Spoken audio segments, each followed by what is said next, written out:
see. He said.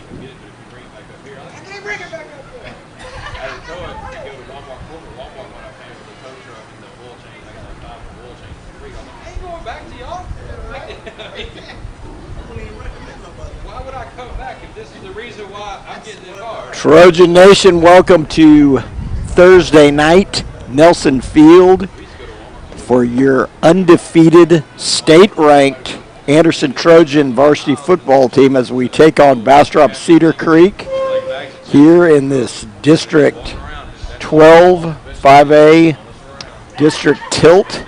Again, the Trojans coming off a victory, I believe it was 45-24 against Hendrickson.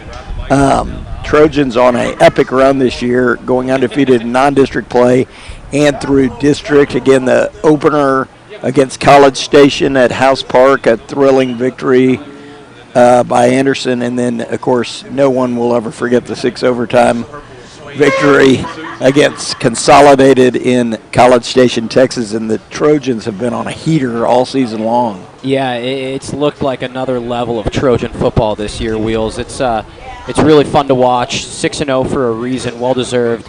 Sweated out a little bit last week, yeah, that's for sure. But no pictures on the scorecard, and so Trojans roll into this one 6-0, looking real good in the district. Yeah, you mentioned last week, and you think about the two scooping scores that kept it a ball game for Hendrickson, but I love the way we finished. And anybody who woke up the next day and looked at the scoreboard, it was a 3-touchdown victory for Anderson. Yeah, you make a really good point. I mean, you think about how Hendrickson scored, right? Two just really sort of unfortunate, quick-moving mistakes. All of a sudden, 6-point game. Hendrickson, after that, starts driving down the field. They're past midfield. Wheels, his palms are sweating. Yeah, I was sweating a bit. And I mean, defense comes up with a big third down stop. We get the ball back, score a few times, and yeah, I mean, we speak a lot about the resiliency of this group, but truly in that matchup where you knew coming into it, Hendrickson was not going to go down easy. Didn't know how it was going to go down, but you just knew they were going to put up a fight. So. Really nice performance in the second half from the Trojans. Yeah, that was a game we said the best of the rest. Hendrickson being that, and then next week, certainly Hayes, a team very comparable to Hendrickson,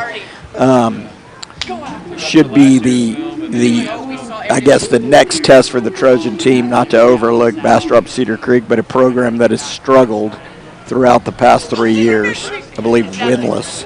So an interesting night, another opportunity. Anytime you get to play high school football in Texas, it's an opportunity. So we're hopeful that the Trojans can get on top, control the game, and get a lot of guys in there. I think we've seen guys that like Rowan Erickson be able to step up now in a starter's role and do a really nice job in there. Not really missing a beat. You've seen different guys, Chase Thomason coming off the injury, and I guess it was against College Station coming in for the first time. He's been a true threat for Anderson in the vertical passing game with different guys stepping up. Trey Leach has stepped up at tight end, and Willis, the sophomore. So you're seeing what Coach Hatcher's done in his 4 years here, building a true high school powerhouse program.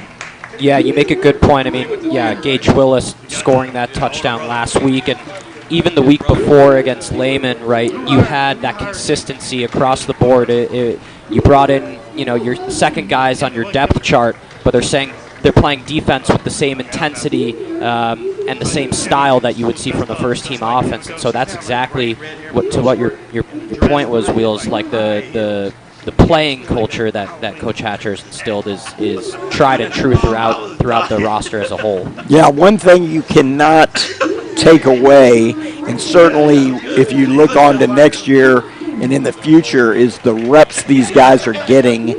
Hopefully, again, not to get too over our skis here, but reps you can get in a game like this. it's just invaluable that guys stepping in next year in key roles will have played district games, gotten a lot of reps, a lot of practice, had to go up, speaking of practice, up against players we had, as we have the Trojan cheer dads out there in all pink. There's a hefty fella around the 33 wearing a baseball hat, Mark Livingston. You know, he was accused of leaving games early. I'd like to see some sort of movement from him. That pink looks big on him. I don't know if that's a double X or a single X. I would probably venture to say it's a double. We're going to find out after this backflip. Yeah, exactly. A lot of cheer dads, a lot of experience out there. But yeah, it's again, this is the pink out for Trojan cheer. They've got their Trojan cheer gear on. I believe we'll see an exciting routine somewhere around halftime. Maybe it'll be pregame. Can't wait. Yeah, it's really a highlight every year. Yeah. But an exciting Trojan year thus far. Again, I mentioned state ranked. Virtually every Trojan team. Dave Campbell's has the Trojans ninth. Interesting note, you see Weiss in there. You even see A&M Consolidated around the top 10. But a lot of potential playoff foes for Anderson in that top 10 as well. You've got in our region, Region 3, Angleton and LaPorte. Again, we remember LaPorte from last year. Somebody mentioned, Port Arthur Memorial as a future playoff opponent. So that region's going to be tough. I think the good thing for this Trojan team is we've played some top teams in the state, A&M Consolidated and College Station. So we're certainly battle-tested in big games. No doubt about it, Wheels. I mean, you mentioned A&M Consolidated, College Station, both played deep into the state playoffs last season. Yep. These are teams that are going to be great experience, and I think even heading in with that Weiss matchup, it should be a really good test and a taste of what's to come for these Trojans. Absolutely. That's the good thing. We've talked about resiliency. We even saw it last week against Hendrickson where, you know, the game was close. It shouldn't have been close, and you saw the offense step up, lead us down for a drive. You mentioned earlier that kind of pivotal moment where Hendrickson had the ball at midfield down only 6, and the Trojan defense came up again with a huge stop. So that's the kind of play that leads you in a big game, and the Trojans have been nails all year in big game. Van playing pregame here. Coach Bo, again, one of the Trojan assistant coaches going up above us in the coach's booth. Coach Bo's got a big game, couple of big games next Tuesday. This just came out, so I've got to mention it. A lot of people ask about the Anderson vertical, but it will be very interesting because your Murchison Matadors will be at House Park next Tuesday, October 21st, playing in the Austin City Championship. How about that? Yeah, 7th and 8th grade. The Matadors, the number 1 seed out of the Division I North, taking on the Times with that. All right. Let's see. Oh, here we go. We can't miss the dads.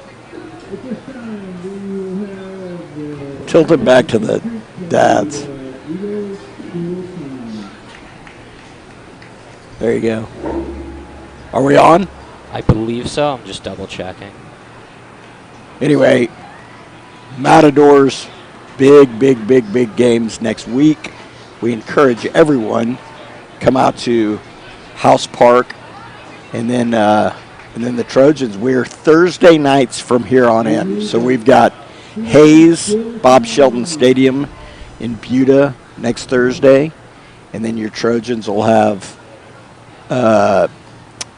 senior night against Lockhart at House Park that following Thursday, and then following up with your big game against Weiss to finish the season from the Piff Field, which we're going to be in the corner. It's going to be rough. But we will be at Weiss to finish the season.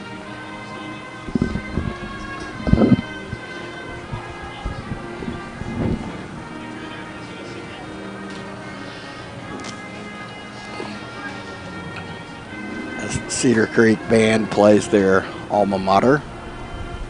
We're excited. We've got some dads with pom-poms down there trying to spot Mark Livingston. Always a fan favorite.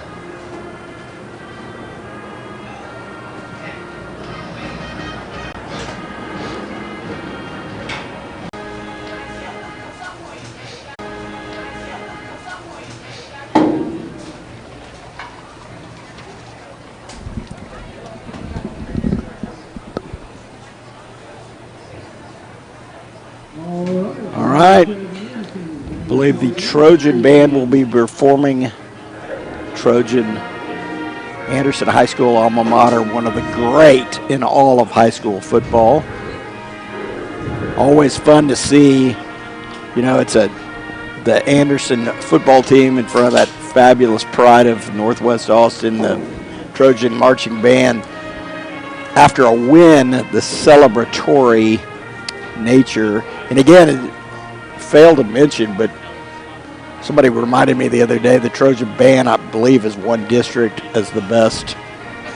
They may have won the region, but Coach Hatcher went, and I think, I don't want to break any secrecy here, but I think the Trojan football team is going to give them, bring those guys donuts for showing up in A&M Consolidated, which was unbelievable. Those kids drove on their own accord there and really played a pivotal moment, especially in an overtime game like that.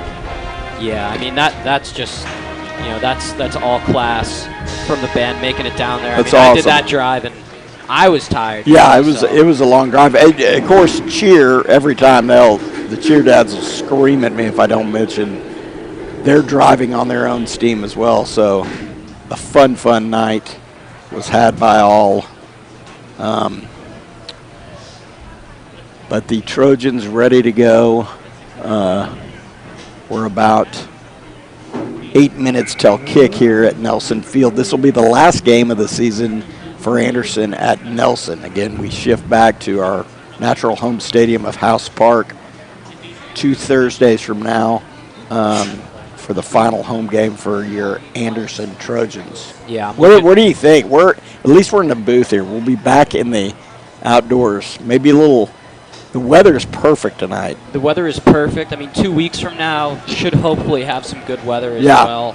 We're in the wild out there, right? You're in the wild. We're one with the spectator. I just think it brings us into the moment a little bit more. Yeah, it does. So It really does. And then we're going to be in the corner. Bob Shelton, we're on the opposite side. It's amenities. You like the P field because we've got that pizza was touch and go. I put in the recommendation for Chick-fil-A that would be my huge. way out. I heard it. And I think the unlimited Diet Coke is just a blessing. Well, I mean, it's unbelievable. I mean, I don't know. AISD, listen, if you are listening. Hey, let me say this. The rumor was that east side press box at House Park, there's a conference room back there, so I think there could be some amenities. Would love that. It'd be great. Listen, you got a good product out on the field. You do. We need some support up here in the box, bringing it out to y'all. So for sure. Yeah, there's a lot of excitement here on that press box for next year. There's Coach Napoli down there as the Trojan coaches make it on the field. Coach Napoli, if he gets any thinner, we're going to have some issues. Looking good. Coach Holcomb, they're all ready to go. But an exciting night. You mentioned you like the Thursday games. I love something about Thursday night football. I mean, it's, you know, It's kind of like cheating the weekend starting. you get it out of the gate a little bit earlier. A little Dean Krennic back. Yeah, Dean action on the Krennic way back. out. Yeah, it's unbelievable. Yeah, Dean Krennic going to be playing. He is pumped. The senior running back's going to be in tonight. Hopefully he gets a lot of carries. He's been exciting for, again, last year we mentioned how quickly he got through the hole. But, yeah, Dean Krennic will make his debut senior season as the Trojans make it on the field. Now, they've worn all black. Have they worn I guess they did wear the yellow helmets with the all black. I feel like I've seen it before, but This could be the first repeat performance of a uniform combination for Anderson. if I remember correctly, they did it last year in the Taco Shack Bowl. Yeah. When they introduced us To the yellow to the helmets, yellow helmets. Well, I would say this. I don't know why the seniors didn't. Hey, let's just go black jerseys, white pants. I mean, just shock them.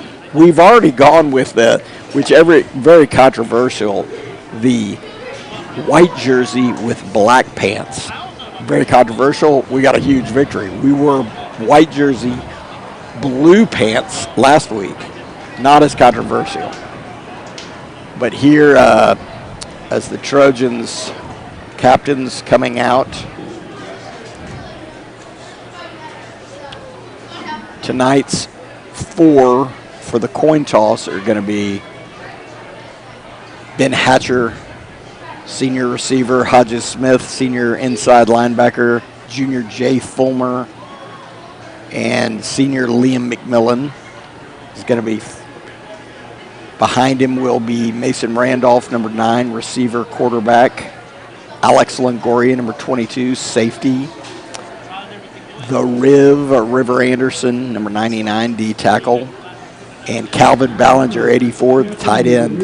And they've mixed in, in this captains. Coach Hatcher's got captains, and then he's got a leadership council. But he's had Miami and Caleb Crenshaw come out. So it's just a testament to the leadership of these seniors. You've got just so many, I don't know. I think of them as you got some star players. You really do. Guys that just naturally step into leadership roles. That's whether right. or not they have the official captain's designation. Yeah, and what's cool is I really feel like, I think that obviously the senior class and junior classes are close, and just the way these seniors have led and played and won, I think bodes well for next year. There's going to be a lot of spaces to fill. We talked about it before the broadcast. I talked about it at lunch today. Bert's Barbecue, one of the greats, but I really feel like this junior class is really going to step up. They've stepped up this year. And you see guys in key roles. You see Fulmer. You see, obviously, Cove. But Zach Seselak doing an awesome job. You have a sophomore, Matthias, who's been awesome at defensive tackle.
All right, national anthem. We're ready for a little Trojo tonight. I'm just going to warn you and warn the folks at home. Crenshaw has on one neon green shoe, one neon pink shoe. It's going to be very exciting. Miami's got on his yellow tights underneath, which is always a good look. Rowan Erickson has the white jersey look under the black, so the fits are going to be pretty tight tonight, I think, from your Trojans. Ben Hatcher has that look too, so. Yeah, I think tonight's a good time to experiment a little bit. Yeah. Mix up the cleats, see if right. it works out. That's right.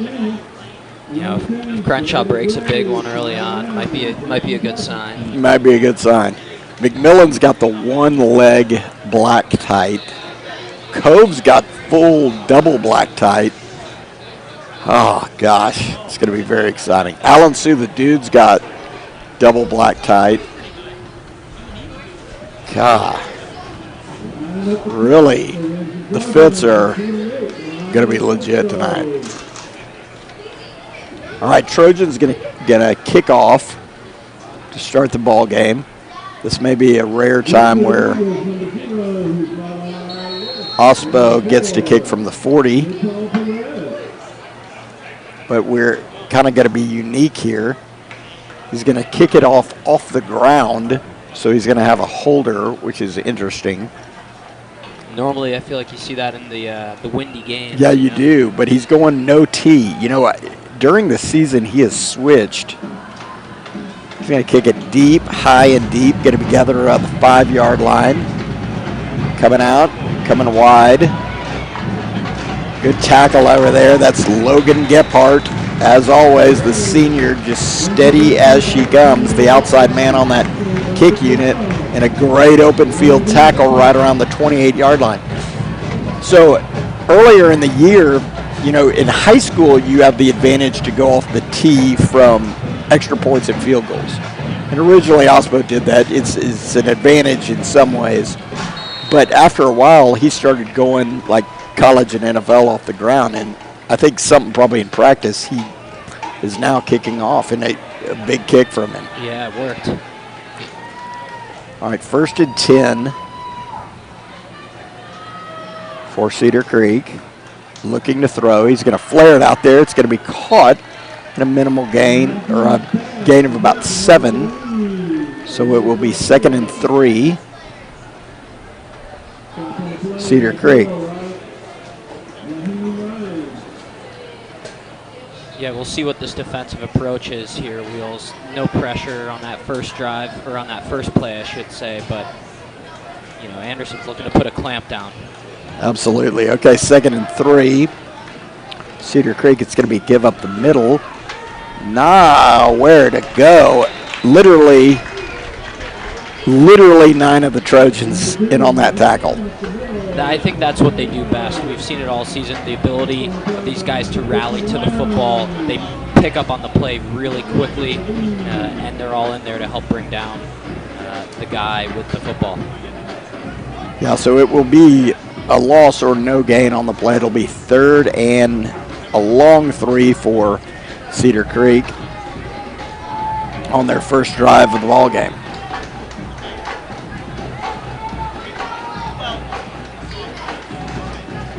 Play clock is winding down. Man is in motion. I don't think he got it off, but they will give it to him. Yeah, he's going to be stopped right there. Hodges Smith in on the tackle. A lot of Trojans assisting, and it's going to be 4th and 1. We'll see what Cedar Creek elects to do here very early in the ball game. Well, early, you're already seeing the key strengths behind this Anderson defense, and it is stopping the run.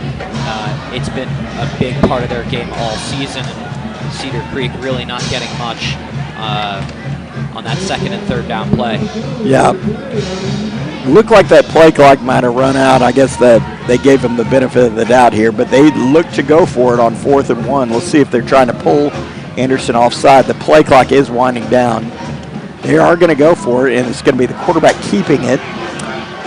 He's got yards to the outside, and then we'll have a 1st down. Yeah, Anderson defense sold out on that inside run. He just broke it to the edge, picked up enough. So a first down, Cedar Creek, up to the 48 of Anderson.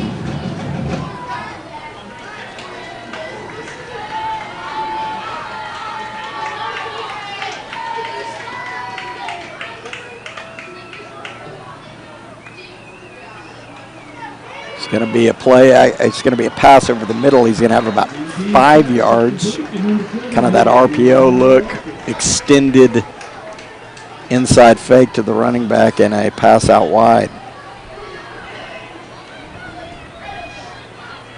Yeah, so there are those reps. Rowan Erickson over at corner getting some quality play time, making a nice tackle there. All right, 2nd and 5 from about the 46-yard line. Cedar Creek. And in motion, but there is a whistle. It's going to be a timeout, Cedar Creek, early in the ball game.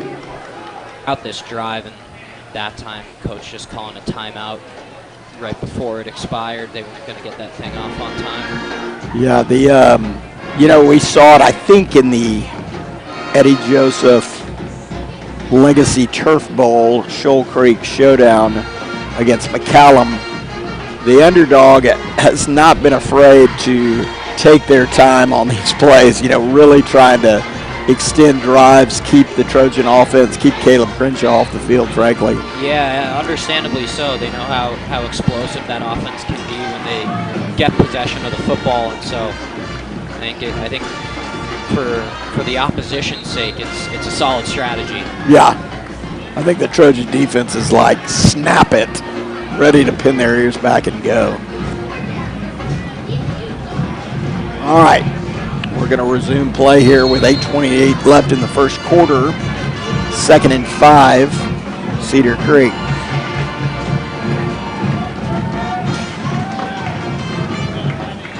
And is in motion. Going to be a snap and a run up the middle, but he's met immediately. And I mean stacked up and pushed back. That's Hodges Smith in there again. It's going to be a gain of 1 and 3rd and call it a long 3 for Cedar Creek. Yeah, 20 came in motion, ready to make that block, but Hodges Smith just squeezes through and meets that guy in the backfield. Big time hit there from Hodges.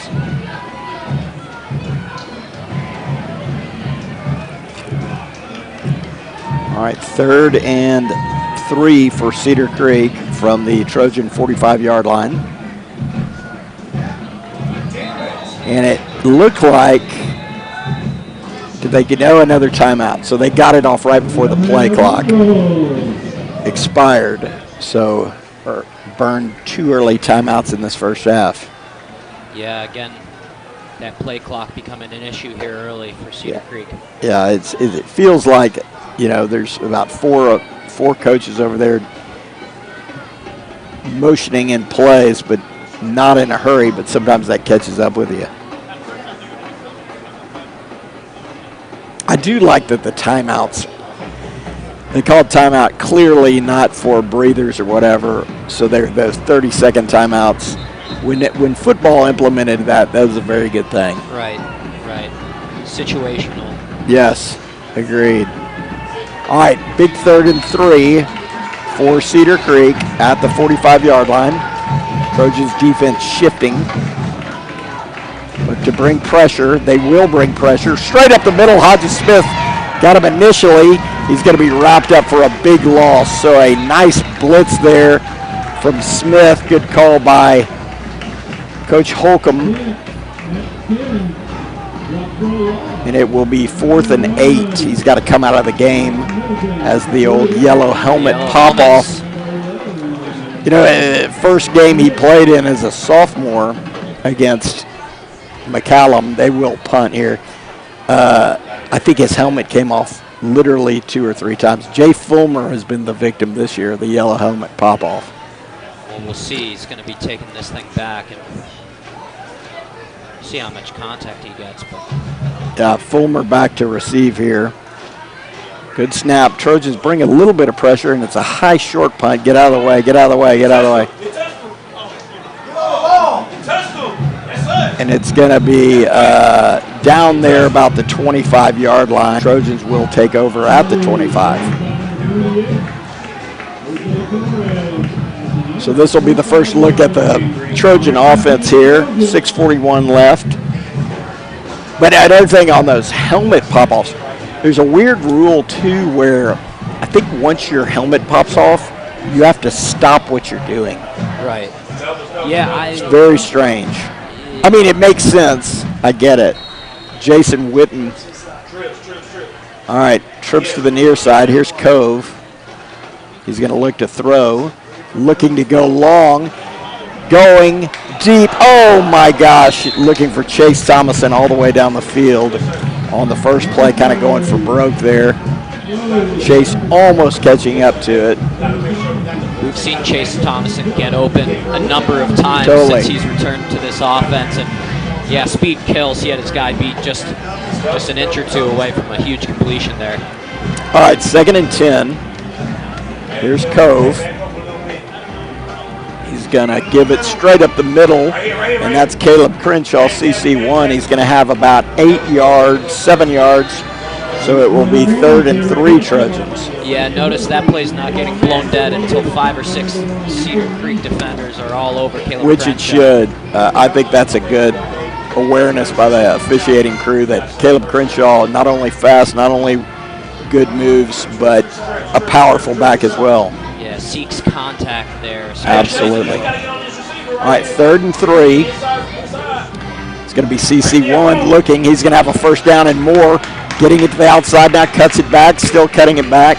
Still up, getting it all the way down to midfield. A nice run there. Good blocks by that Trojan offensive line. We bragged about them last week.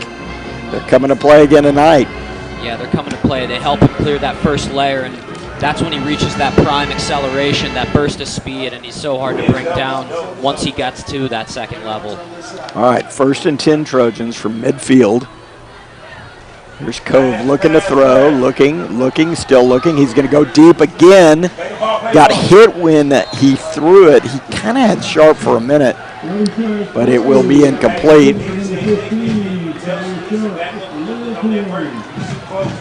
Hardeman and Brady Foster into the game. Hatcher and Sharp going deep here. Getting them a breather. Trojans taking some deep shots early a few times now. And Cove has had a clean pocket for the majority of those. Yep. All right, here's Cove looking to throw, looking. He's going to try to run up the middle. He's going to have a yard or two. It's going to be 3rd and 9 Trojans. Yeah, credit to the defense there. Good coverage across the board. Nothing for Cove. And smartly hanging on to the football. But it'll be a 3rd and 9 coming up here. Yeah.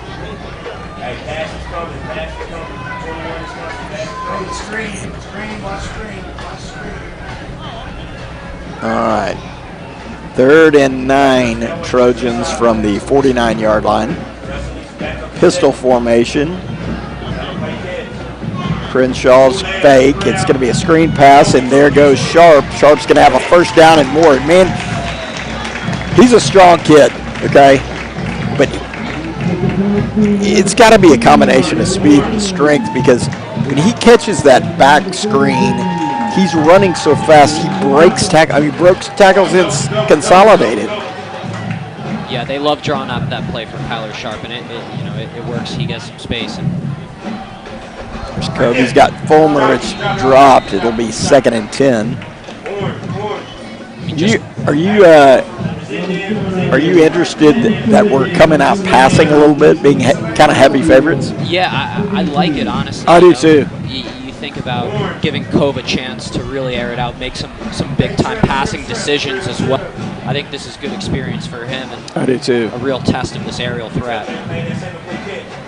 He's going to throw it again. Oh, guy, he had it. Chase Thomason, and just went out of his hands, running that double slant with Hugh Hakes over there. So it'll be 3rd and 10 from the 35-yard line. Yeah, Hatcher back into the game. the only consideration, right, is when you create these 3rd and long situations, of course you have a guy in Caleb Crenshaw that can create opportunity. That's right. From that always, That's but right. it just becomes that much more difficult. All right, Twins on both sides of the field. Here's Cove. He's going to give it right there to Crenshaw. He's going to have about 3 yards. It will be 4th and 7. Doubles. Match it again, coach. Match it up. 4th and 7 for Anderson right here, and they will go for it. Doubles. Here's Cove. Looking to throw. Got time. He's going to roll. He's got Hugh Hakes right there. Hugh Hakes has got it all the way down to about the 6-yard line. So a nice catch by the junior Hugh Hakes, and a good play on the run by Cove. Yeah, I think Cove does that really well. He's a patient when he escapes the pocket, really good at reading, picking up the defenders, waiting till that receiver gets open, and a nice drop in there for Hugh Hakes. Trips, red. All right, he's going to give it to Crenshaw. There is a flag down. Crenshaw CC1's all the way down and will score. So a little Trojo from Crenshaw. There is a flag down, but I think it's too many men on the field for Cedar Creek. It will be declined, and 6 points on the board for your Trojans.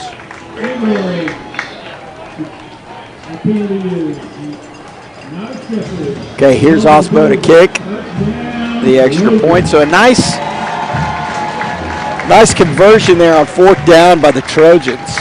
You said it best. I mean, Cove on the run all year has been solid, really solid. And, man, sometimes that pass he's throwing across his body, it requires a little touch. And sometimes he's so wide open, you either gun it in there, short it, put a little too much on it, but it was perfect. Hugh Hakes went to look it in, and a good conversion there. All right, kick is good. And with 3:14 left in the first quarter, Trojans lead 7-0 against Cedar Creek. I also think there's something to be said, too, about the nerves, right? Cove on 4th down. Yeah. You know, he stays so calm. The patience, we mentioned it. He just looks comfortable out there, especially after a few incompletions, right? He's able to shake that off and make a huge play, convert, and all of a sudden, 6 on the board. 6 on the board. We'll take it every time. Yeah. So a good opening drive by the Trojan offense. Some good running. Somebody said earlier, Crenshaw has 10 carries to get 200 yards.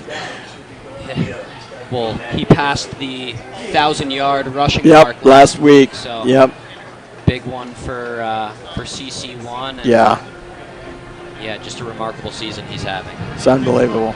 Truly unbelievable. All right, Brady Foster is going to hold it again. So interesting, Osbo kicking off with no tee. He's going to go to the other hash this year. Oh. All right, Osbo to kick.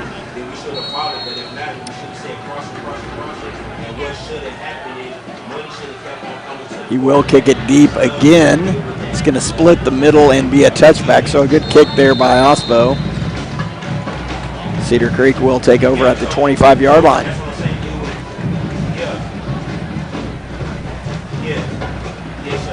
So some time off there on that drive for this defense to kind of rest and recover. A decent amount of time on offense. I think 4 or 5 minutes there for the Trojans. So, that first offensive drive for Cedar Creek was interesting. They had a couple plays getting downfield. They did. A couple good passes. Down. So we'll see. Maybe this Trojan defense comes out, bring a little bit of heat. Yeah, 1st and 10, Cedar Creek from the 25. Looking to throw. He's going to roll right. He's going to be wrapped up there by Mateus, the sophomore. A wonderful play by the sophomore defensive tackle there. Kind of an open field tackle and a loss there of about 4. Yeah, Mateus, can't say enough about him, but really stepped into this defensive line role so well, and just a sophomore feels like he's playing with a lot of expertise out there. Absolutely. All right, 2nd and 14 for Cedar Creek. Now in the pistol formation.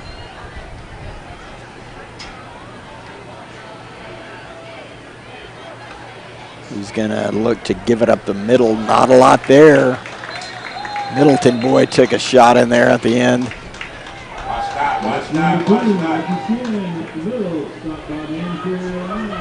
So a nice job of the Trojan defense. Another loss. It's going to be 3rd and about 15 for Cedar Creek, 14 rather.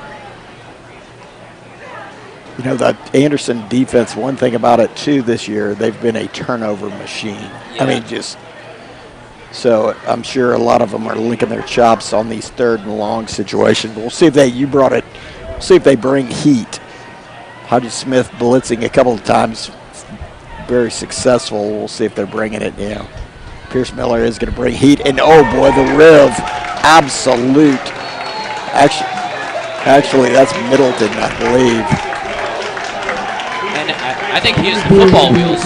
I think he just totally strip sacked that day. Wow, turnover machine. It will be 1st down. Yeah, it's River in there initially. I think he ripped it out, and Middleton got it. But it will be 1st and 10. Trojans from the 12-yard line. You mentioned turnover machine. Anderson, I mean, 8 interceptions as a team this season. That was their first fumble recovery of the year. You know what's crazy? In some of the preseason scrimmages, I promise you, like Middleton stripped out the ball like 3 times one game. Hodges Smith had an intercept. I mean, we were turning it over early, but that is shocking. That's the first fumble recovery. Couldn't have come at a better time starting in the red zone here. All right, out of the pistol, here's Cove. He's going to turn. He's going to fake it. And look, he's throwing the back shoulder, and he's absolutely mauled in the end zone. So Chase Thomason was mauled in the end zone. It'll be a flag interference on they're going to call defensive holding. Yeah, it looked like Thomason was trying to turn back to the ball. The defender was just kind of holding and preventing him from doing that. So referee was right there. That was. It's going to be all the way down to, I believe, the 2-yard line, on that holding in the end zone. Crenshaw's like, golly, now if I get a 2-yard touchdown, it won't be as. First and goal. Looking to throw, run it in. He's going to flare it in there. It's going to be a touchdown. Big play, Jay Fulmer, and a wonderful pass by Cove Derbyshire, and a little Trojo touchdown.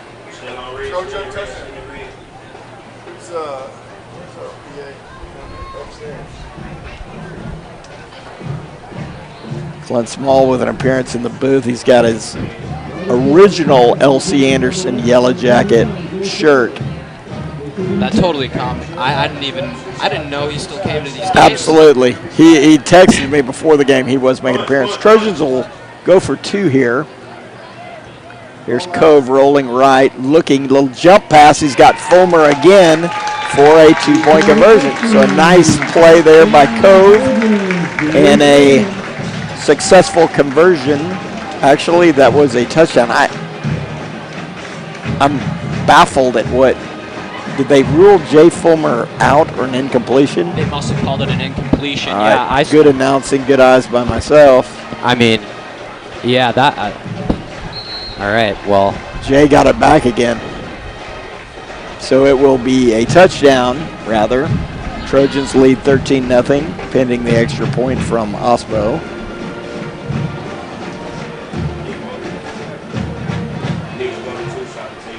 Kick is up.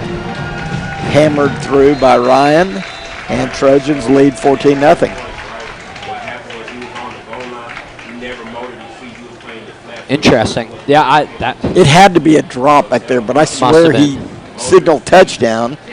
Well, the interesting thing is, Cove had a lane to run that thing in. And I almost think he wanted to just like get the rep of finding that receiver, right? Well, last week there were a couple of times in my head I was like, run it, and he threw it, and it was complete. So, especially when he gets chunk yardage. All right, 1:17 left in the first quarter. Trojans lead 14-0. Star Wars theme by the Trojan band. going on. Composed by John Williams. Fun fact. Legendary composer. I believe also maybe did the Jaws theme. Fact check. Need a fact check on that. All right, Osbo to kick.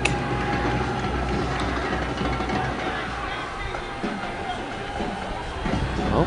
Little hesitation. Maybe too many men on the field. Pop down. Okay, here's the kick. He's going to kick it deep again. This looks to be returned, and it will be. He's got a little lane to work with. Nice job there. I believe that's Waylon Hardiman. Really great eyes by Waylon. He turned in and made the tackle. Again, this Trojan kick coverage unit absolutely doing wonderful job all year. They really seem in sync.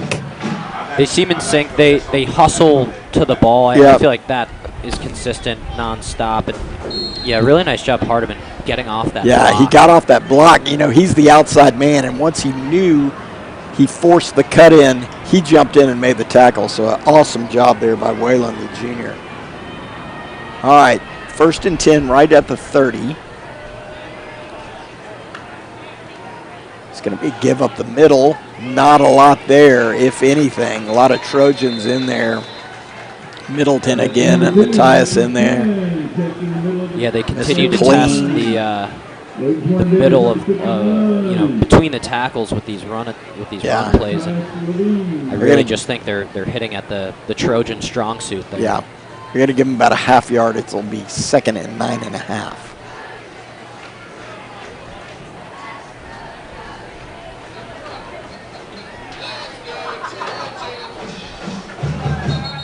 All right, Trojans are going to call timeout. There's something going on with Smith's helmet.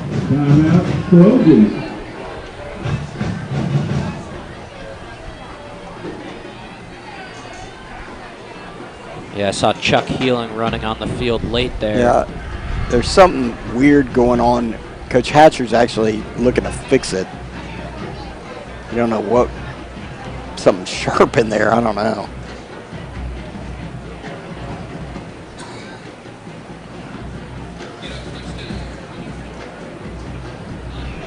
That'll be 2nd and 9.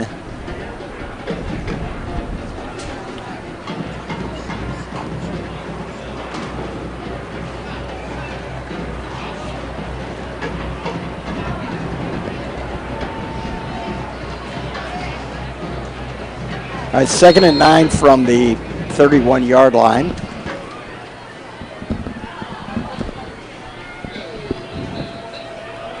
Healing. Look at a blitz there. He did not make contact, I don't believe. Yeah, Liam McMillan was begging for the false start. Clearly saw something. Yeah, Healing came in there strong and almost jumped.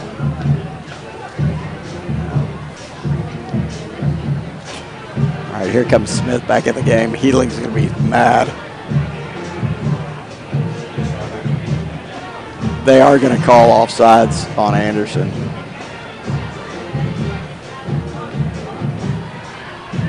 Yeah, they are going to say he touched him. So it's going to be 5 and 3rd and, 2nd and about 4. Really 4.5, I'd say. All right.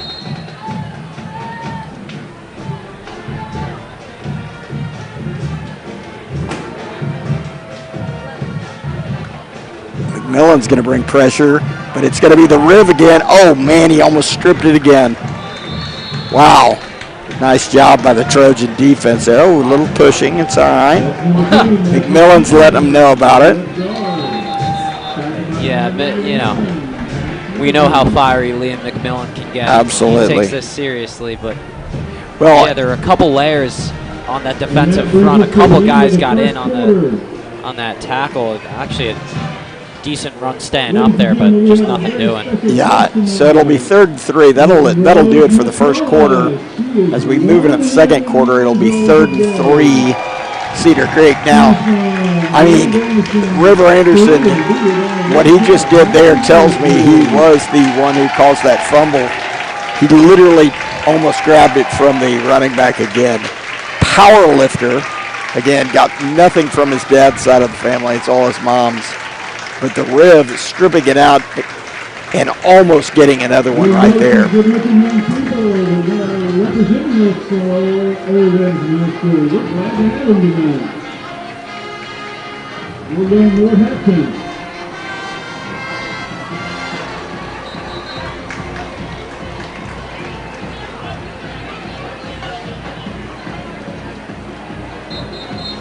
Well, pretty good start to this one, Wheels. Real good start. Yeah. Certainly 14-0. Do you ever sit there and go like kind of expecting perfection? Yeah. And so when somebody else gets a first down, you're like, I don't know that we have it tonight. Right. Well, I mean, listen, Cedar Creek came out of the gates hot. They did. And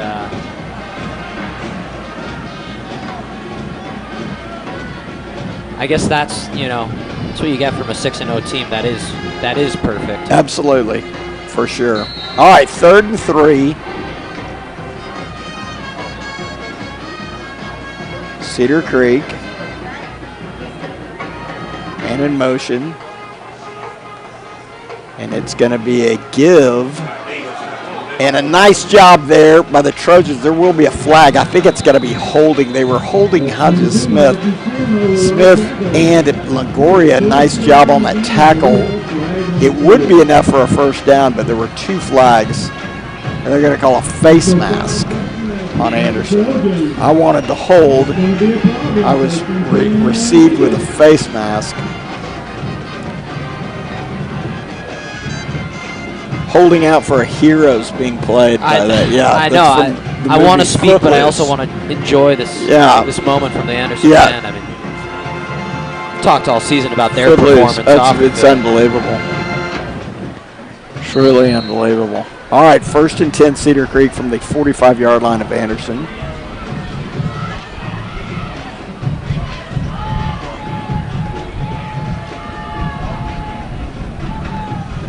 Looking to throw, gonna go deep, taking a shot.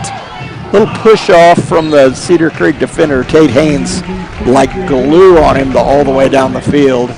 Good coverage there, right on him. Yeah, Tate Haynes, I mean, surprised they're even taking a shot on him. He's been solid all year. The guy you don't want to see across from you, across the line of scrimmage from you if you're a wide receiver. And he is in bump and run coverage, I mean, in their face. Running step for step. All right, 2nd and 10 from the 45.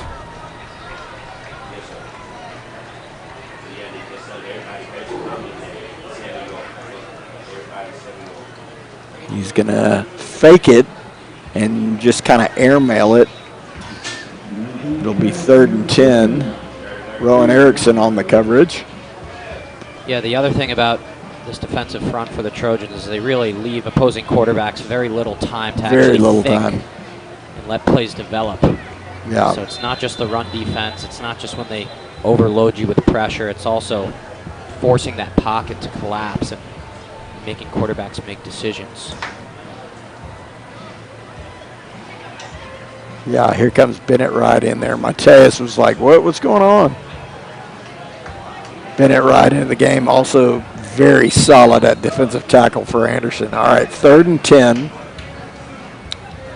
for Cedar Creek from the 45-yard line of Anderson.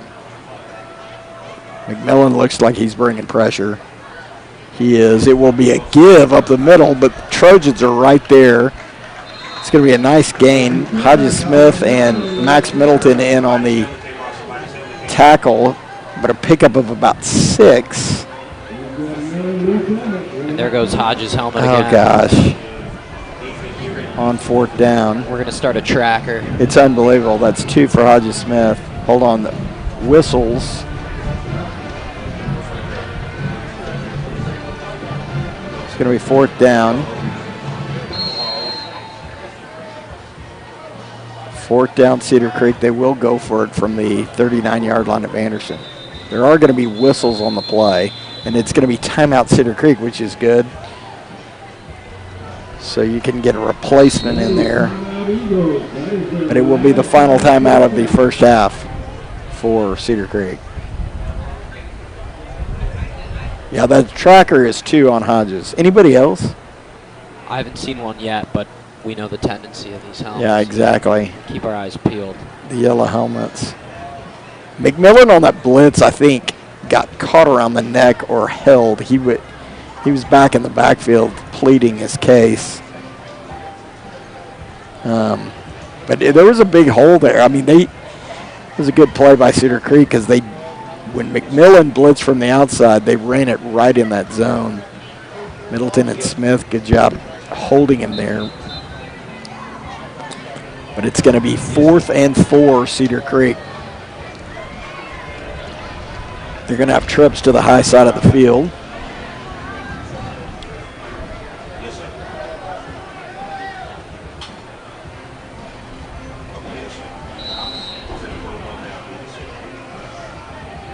Fourth and 4 for Cedar Creek. He's going to give it up the middle. It's going to be a nice job there by a lot of Trojans. Alex Longoria, Hodges Smith, initial contact by Longoria, and a nice stop by the Trojan D there. So a bit of a gamble. Running it off tackle on 4th and 4. Trojans coming up with a stop there. Yeah, I think they were reading the defense, thinking they might catch Anderson off guard, but these DBs are tackling DBs. That's unbelievable. We've seen spectacular tackles from Longoria and Miami shoot at the line of scrimmage coming up. So a nice stop by the Trojan defense. It'll be 1st and 10. Anderson from the 42-yard line as the ball's out on the field.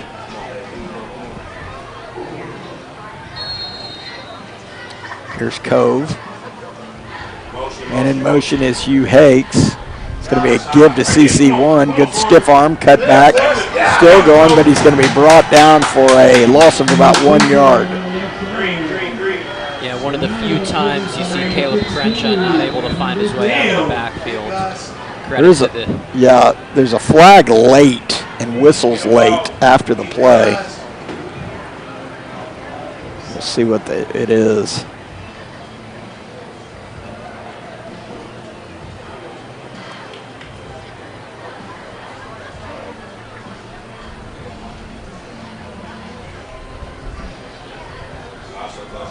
Dead ball, personal foul on Cedar Creek. So it'll be 15 yards after the run and a 1st down Anderson. Yeah, their head coach is not very happy. No, and the coaches up here, you heard them, they saw it. I mean, after a great defensive play by them, for sure.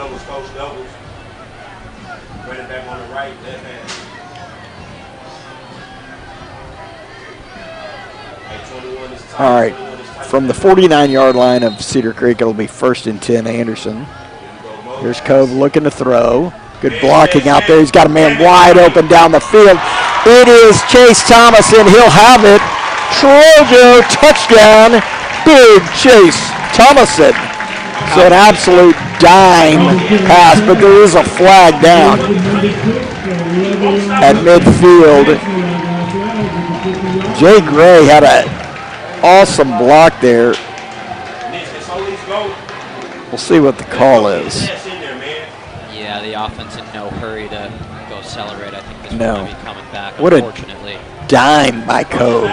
I mean, we got to check on this, but I think that's the 2nd or 3rd time Thomason's Yeah. been in the end zone Yeah. and had something called back. Oh, he's going to be so mad. Unsportsmanlike. Or, I mean, that was the call. But I'm confused.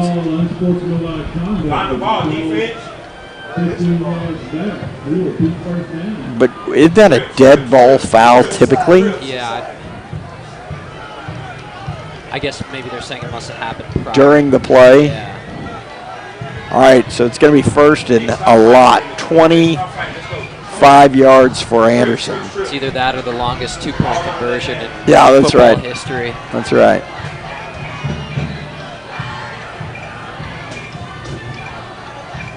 All right, 1st and 25 for Anderson. Hey, back Jay up. You too close. Back Jay up. Back Jay up. They're going to bring pressure, but it's a give immediately to CC1. He spins it outside. Now he's got room to work. He's got Cove leading. There goes CC1 through the middle, still running all the way down to the 28-yard line. What a run by CC1. How about Cove Derbyshire leading the block on that? I mean, that's a quarterback that can do it all 6'3" of Cove Derbyshire, helping pave that way. Listen, Wheels, there were 2 white shirts draped all over Caleb Crenshaw, 5 yards behind the line of scrimmage. And as soon as he starts shaking and starts baking, I mean, it really is special to watch. It is special to watch. All right, 1st and 10 Trojans from the 29-yard line. Cove looking to throw, looking, little mesh. He wants it deep, but he's got Jay over the middle. There is a way late flag. And another, maybe 2 flags. And if it's 2 on him, I think he gets ejected. Way down the field. Yeah, Kyler, honestly, really nice job keeping his cool there. Yeah. Got lifted and flipped.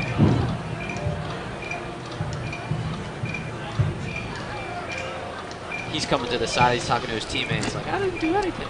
Of course. You went high pitch on that because he's a sophomore.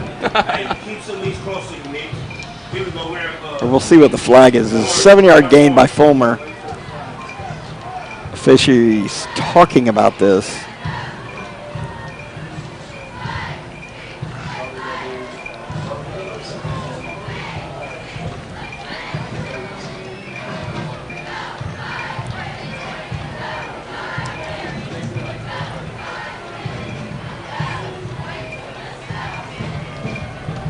At minimum, there will be a call, I believe, against Cedar Creek. Now, I don't know if they offsetting, but from my vantage point, I don't think, dead ball, against Anderson, and a dead ball unsportsmanlike against Cedar Creek, and a dead ball unsportsmanlike against Cedar Creek. So the double whammy there. Ended in ejection, yeah. So I don't know what that is.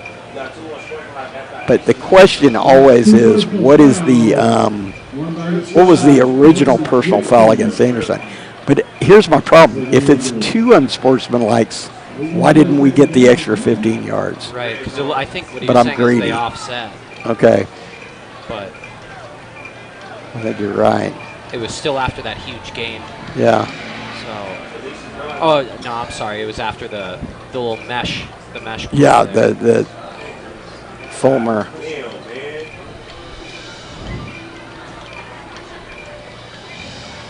So where's some instant replay technology? That's exactly right. All right. Get that next year with the Starlink, right? Yeah, Starlink's coming. All right, 2nd and 4, Anderson. It's going to be a give. CC1 getting to the outside. What a stiff arm all the way to the outside. CC1 is going to break it in the end zone, but looks like they're going to call it back on a receiver hold. I think they're going to call Chase Thomas in there. I mean, you can make a highlight reel. Oh, it's unbelievable. Anderson making some insane plays across the board that get called back. Yeah, CC1, what a run there. I mean, those stiff arms. 2 of them. The power in that. They're going to call a hold. Down. The hold was down around the 6-yard line. So it's going to be, so it'll be repeat 2nd down in about 2 or 3 yards.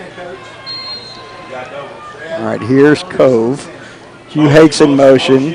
It's going to be another give. CC1 cuts through, cuts outside, and a touchdown for CC1. So he gets it all the way back there. And a touchdown Trojans with 9:12 left in the first half.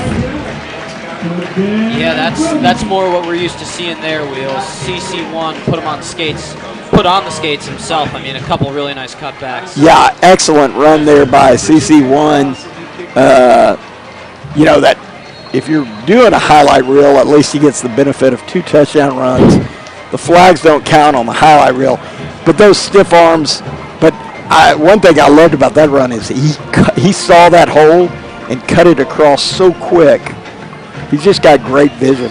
He's got better vision than me. He does. Using the binoculars up here, Wills. Yes, we need him for P Field. We do. All right, kick is up, kick is good. I got made fun of at the house for not being able to see who intercepted the ball.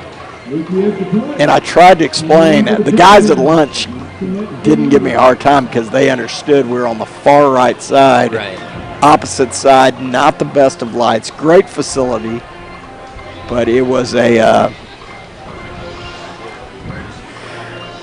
hard to tell. Anyway, the trusty binoculars, not having them was a dicey situation. Yeah, well, it's good we got that practice running. Absolutely. We're going to need them for Wise. We will need it for Wise. All right, Trojans lead 21-0 here with 9 minutes left in the second quarter. But we talked about it earlier. I love the game plan. Like the throwing the ball, different route deals, really letting go. I mean, you want to make a deep playoff run, you got to run the ball, you got to throw the ball. So we're doing a lot of that, working on stuff, different offensive sets. It looks good.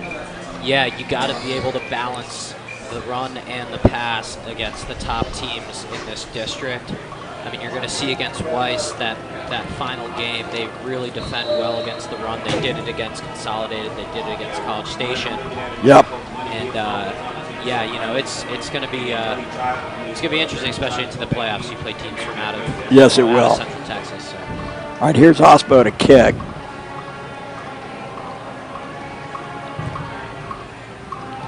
He's going to hammer it down the middle again. It will be returned. Getting to the outside. He does have room to the outside. And he's still going all the way down. Now it looks like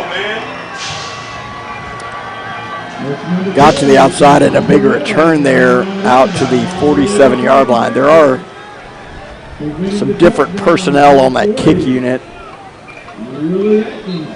But an opportunity for the Trojan defense here with 8:53 left in the first half.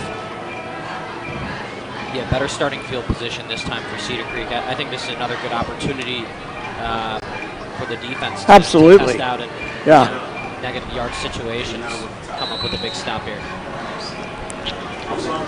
All right, it's going to be down around the 48-yard line, 1st and 10, Cedar Creek.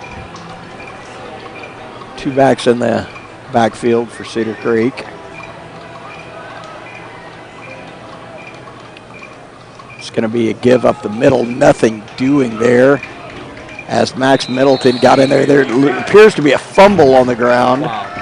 And Alex Longoria's got it, and it just like that, Trojan defense. You wanted some fumble recoveries, and now you got two. I'm a stats guy. You're a stats guy. I love it. There we go. Middleton in there, initial contact. Well, I don't know who stripped it out there, but Alex Longoria will pick up the fumble, and it will be 1st and 10, Trojans from the 46-yard line. I can't think of a much better response after a really strong kick return there. Yeah, great response. That quick.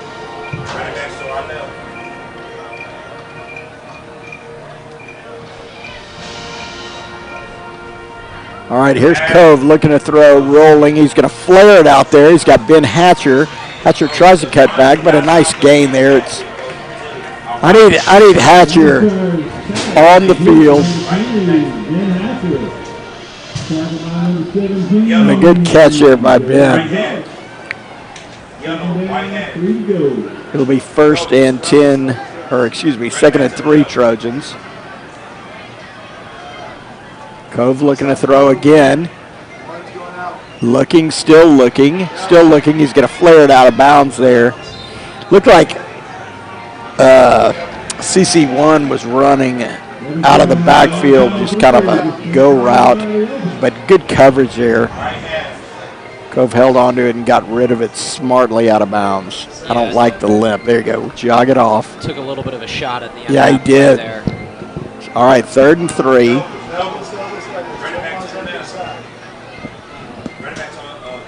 Cove's going to kind of take a breather here, get his legs under him. He's going to flare it. Good catch here by Jay Fulmer. Still going. There's Jay to the outside. Jay's down to about the 22 or 3 yard line. Nice run after catch here by Jay Fulmer.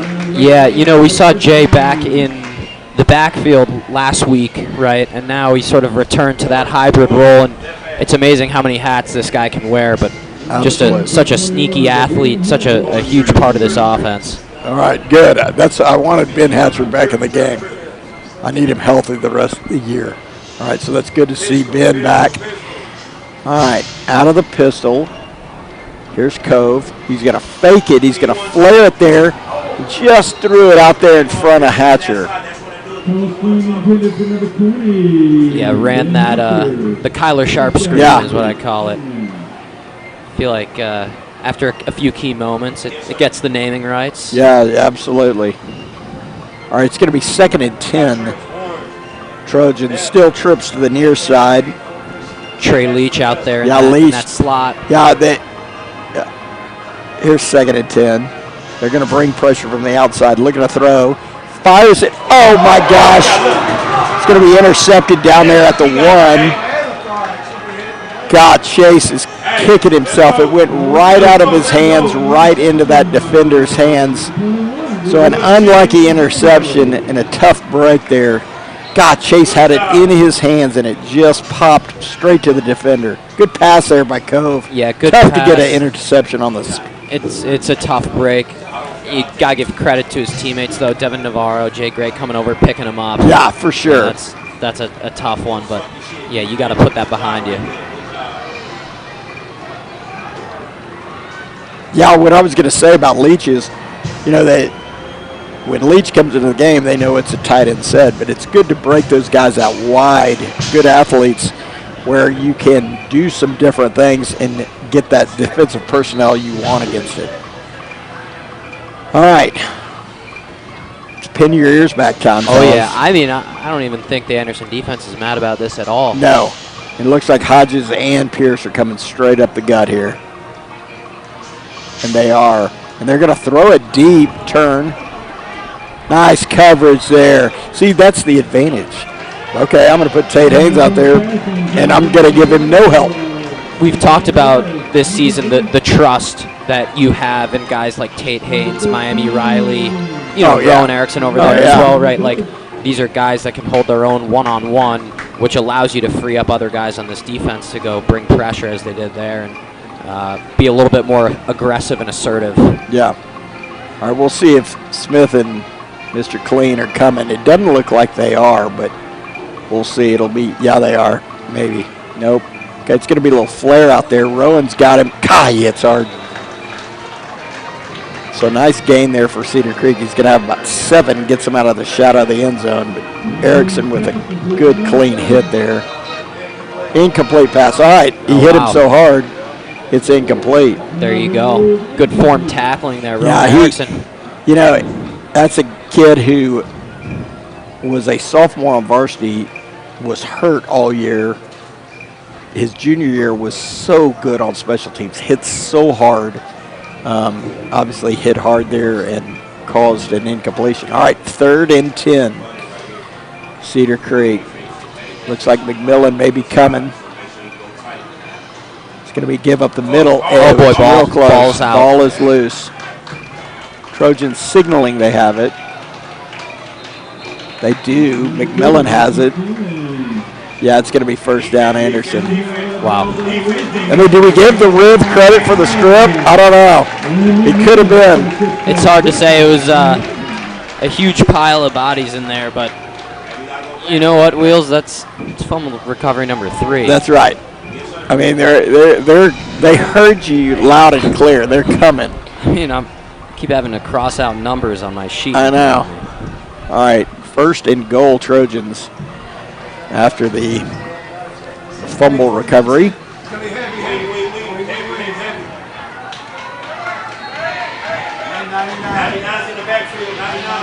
Oh, the Riv is in the backfield. See, yeah, we got a good seat here. Yeah, give it to the Riv. The Riv's going to be old school fullback. It's got to be the rib. Oh, he goes he goes airborne. Give it to him. He's in the end zone. Oh, come on. I mean, come on. Give it to him again. Give it to him again. Yeah, they're going right back to it.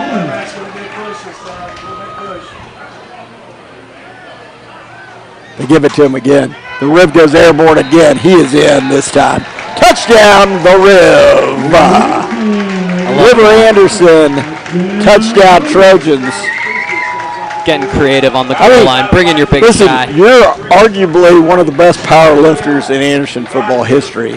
And you're going, I mean, Walter Payton airborne, Herschel Walker airborne both times. It's aggressive. I was a little bit nervous about the ball security on that last hand. I know, he's got it kind of low. Right. All right, way to go, Riv. Okay, River Anderson with the touchdown. Again, we've seen Elias O'Keefe in that formation. But way to go, Riv. That's got to be fun. That may be the first touchdown by an Anderson since Kevin in the late 1970s. All right. 6:04 left. Good kick by Osbo. Trojans lead 28. How about a 1-yard drive? Yeah. Two carries, River Anderson. Yeah. Averaging half a yard a carry. All right, 6:04 left. In the second quarter, Trojans lead 28-0.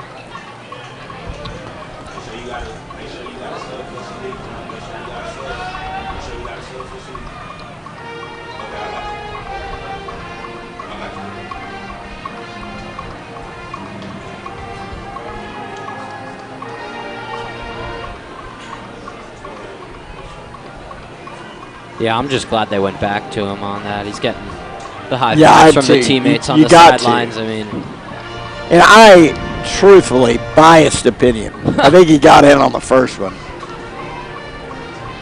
God, he loves going airborne. Look at that guy. Well, I mean, think about the powerlifting movement, right? Those cleans, right? Seriously, yeah, he got it. It's that vertical jolt. Yeah, Max Middleton getting after him. Okay, good job, Riv. All right, here we go. Osbo to kick.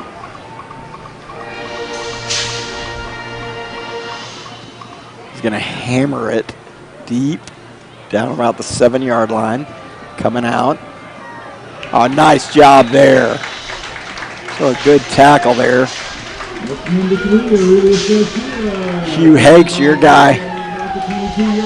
Your guy Hugh Hakes on special teams. Yeah, Hugh Hakes has played a bigger role on a couple sides of the ball today. Yeah, you know, he really is. I mean, 7-on-7, I can't say enough about what a ball player he is, but he's really going to play a big, big role next year. Whether it's outside defense, slot receiver, he's a very versatile athlete. All right, 1st and 10. Cedar Creek from the 23-yard line.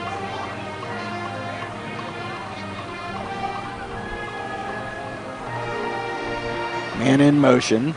It's going to be a give, and Liam McMillan. What a play, young man. I mean, as is, he's a hard guy to block, but getting off that block and then tackling the guy coming across the field, I mean, that's just an athletic, superhuman play there. I hope they saw down under, as his grandfather watching from Australia. They've been there for a while. Yeah, he's from there. Oh, no kidding. Yeah. All right. Glenn McMillan, his father, I believe a professional soccer player in Australia, and McMillan dominant. All right, looking to throw. He's going to flare it high and wide. It'll be overshot. It'll be 3rd and 15, Cedar Creek.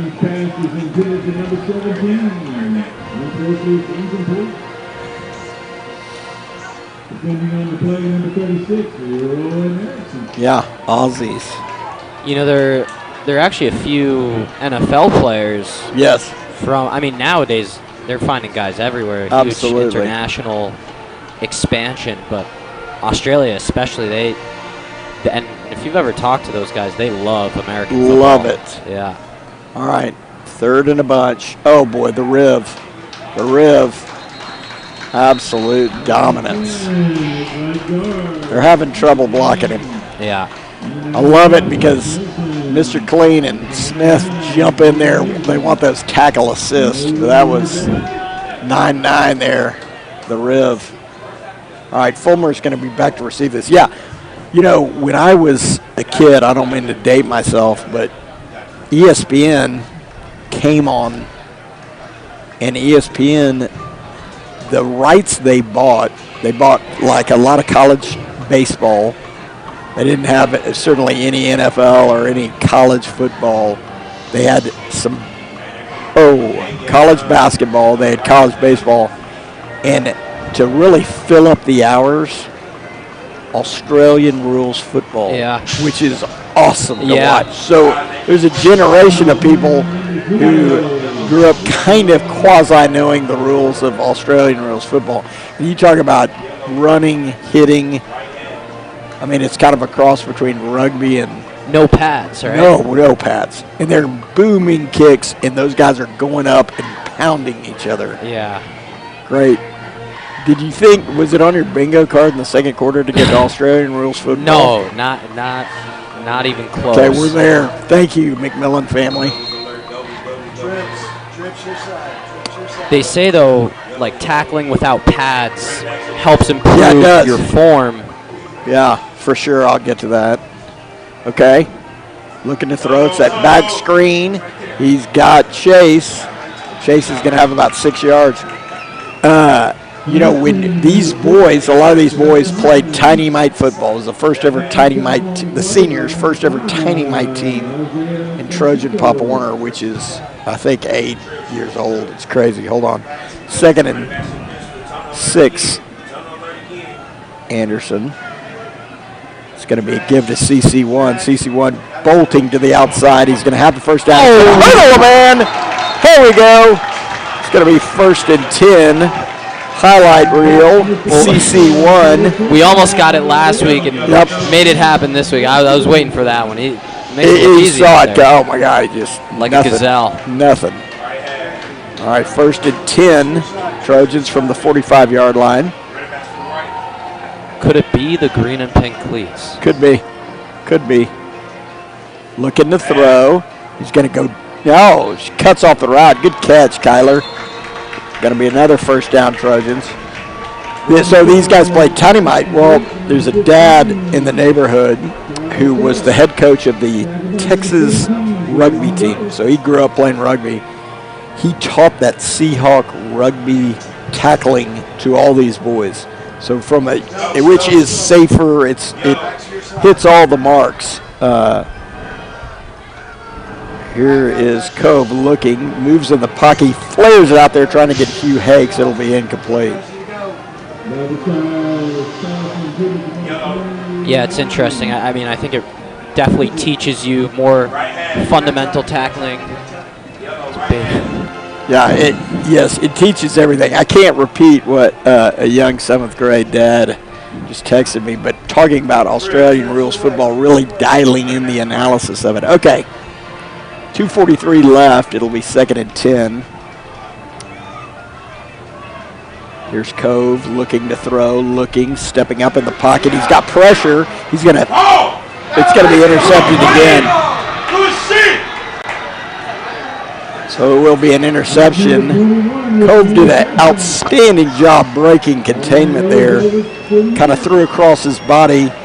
Chase Thomason was open for a minute, but you got to give credit to that Cedar Creek safety who read it, jumped the route, and got the interception. Yeah, their DB unit has stepped up a couple of times throughout this game, whether it's good coverage or like we just saw on that pick. But, yeah, Cove actually escaped that pocket well. Thought he was going to get sacked and kept that play alive. Yeah, he stepped up in the pocket, then broke, contain, rolling to his left. Had Chase open for a minute, but that safety closed. All right, 1st and 10, Cedar Creek from the 18.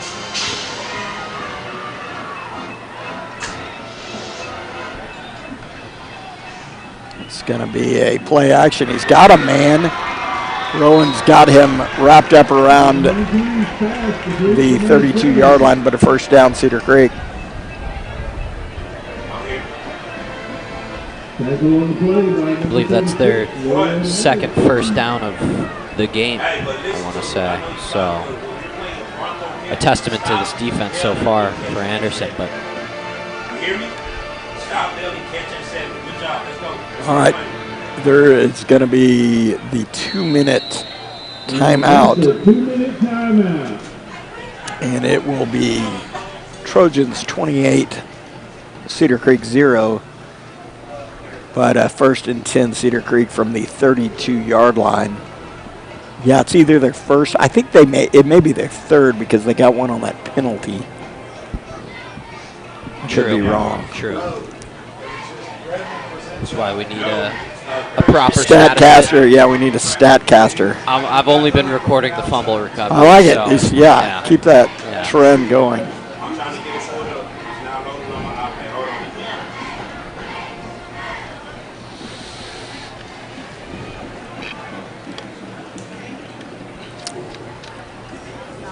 All right, it will be first down and 10.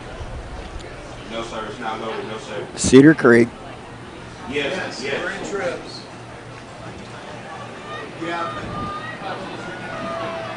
From the 32-yard line.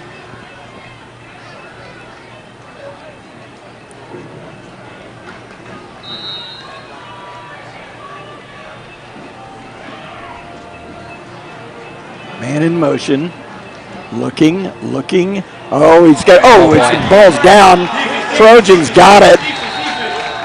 Trojans will get the recovery. Hodges Smith with the recovery. Again, that Trojan D-line in there causing that sack fumble.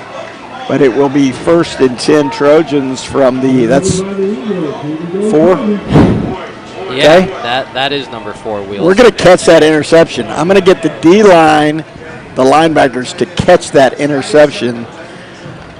Where are we at interception? 7? I think 8 on the year. 8 on the year. Okay, now we got 4 in this game. We're coming. All right, nice play there by the Trojan D-line. Smith with the recovery, and it will be first and 10 Trojans from the 33. It's going to be a delayed handoff. CC1 lightning in a bottle straight up the middle all the way down to the 12-yard line. Great run there by CC1. Yeah, you can probably hear the reaction from up here. Once he gets the ball with some space, it is electric. It is electric. They are. All right, here's Cove looking, a little miscommunication. He's just going to run it, lower his head. So it's going to be a little loss there. He turned like he was going to hand it off, and it was a little confusion back there. We could blame Coach Napoli, dialing in the plays there. Blame Knapp is good. Knapp's parents, some of the best Trojan fans watching from St. Louis, Missouri. All right. Here's Cove looking to throw. Steps up in the pocket. Oh, boy. Had Trey Leach just a little low there coming across the middle. So it's going to be 3rd and 11. Trojans are going to call timeout with 56 seconds left, kind of reassess, dial in something good here for 3rd down. Yeah, I've noticed Cove, it's been a mixed bag so far tonight when he's come under pressure and had to make those quick throws. A couple of times he's been spot on, a couple of times, he's been a little bit low, a little bit overthrown. So, I think this is what we talked about this earlier in the game, right? This is why it's a good opportunity for him. It's awesome to just get this passing game under control, get some experience. I mean, we talked about the defensive backs as well for Cedar Creek, like very solid unit he's going up against. So, yeah, I'll tell you one thing. Again, I'll shout out the O-line until I'm blue in the face. But one thing I think you can tell here is Cove trusting his O-line. I mean, stepping up in the pocket is trusting your O-line, and we've seen it time and time again this game. All right, 3rd and 11. Cove's going to keep it himself.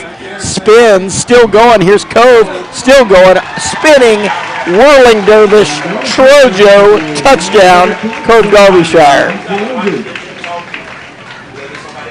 Yeah, good little read there from Cove. I was with you. I thought he gave that ball to CC1, kept it himself. Got a couple good blocks on the way there. Yeah, he's been solid all year on that zone read, and a powerful runner that, frankly, hadn't had to use that, but you saw great speed by Cove on that lead block on the CC1 long run, but a nice whirling dervish spin, spinnaker, twister run by 7 there, QB1. Some good verbiage right there. Thank you. Felt good coming out, to be honest. Yeah. All right, here is Osbo to kick. Good snap, good hold, good kick, Ryan. And Trojans lead 35-0 with 44 seconds left in the half.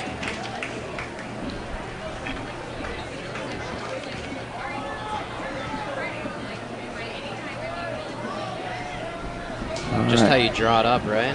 Yeah, absolutely.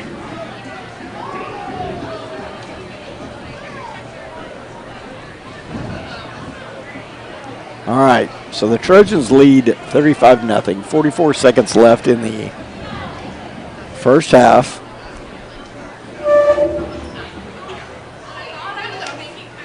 And the question becomes, we've seen it last week, week 1, Eddie Joseph, Legacy Turf and Green, Shoal Creek Showdown. Hatcher pulled CC1, Hodges, Liam, Miami. They didn't play the second half. Now against Elgin, they played quite a bit more. What's your prediction late? We're kind of mid to late of the season on how long you keep guys in. Yeah, I looked to that Lehman game. We had guys, you started mixing in some of those second guys on the depth chart, keeping some starters in. Cesalak played a decent amount of that game. Matthias played a decent amount of that game. So I think it'll be sort of a gradual progression. Yep. Likely see CC1 and Cove take their last snaps early in that third quarter, and then get those guys, get those backups in, and get some good reps out here. All right, awesome open field tackle by my man Willie Atkins there. Kind of tweaked his shoulder, but a big hit there.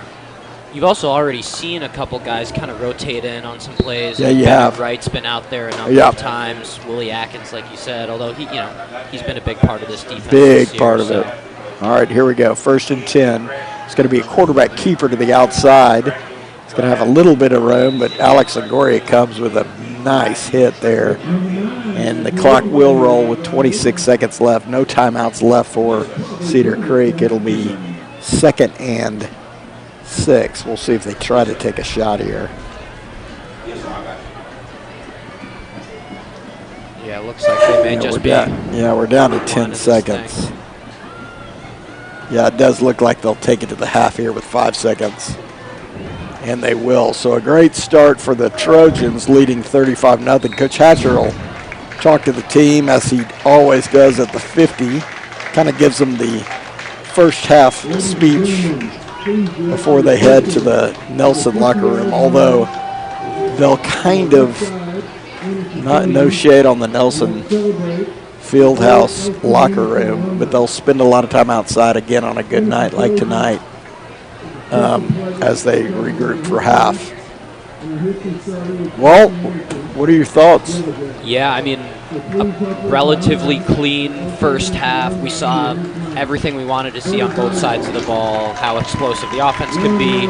We saw the defense show up even after those turnovers, making immediate stops. We got our first, second, third, and fourth fumble recoveries of the year. I think Cove probably wants a couple of those throws back. I think Chase Thomason probably wants one of those, interception assists back. For sure. Who knows? Maybe they'll come out and attack those areas before they start making some of those substitutions. We'll see. But I think so. I think the good thing is you got a lot of plays on both sides of the ball. I think, too, again, we talk about it every week.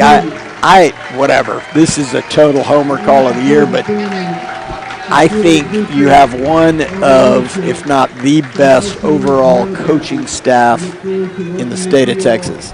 And the work these guys, I mean, bless their wives, because the work these guys put in throughout the year is impressive, to say the least, and the amount of film and study that they do, and you see it week in and week out. But I think they're going to have a lot to look at, even in a game like this. You're up 35-0, but there's stuff you can continually work on with the guys that we appreciate.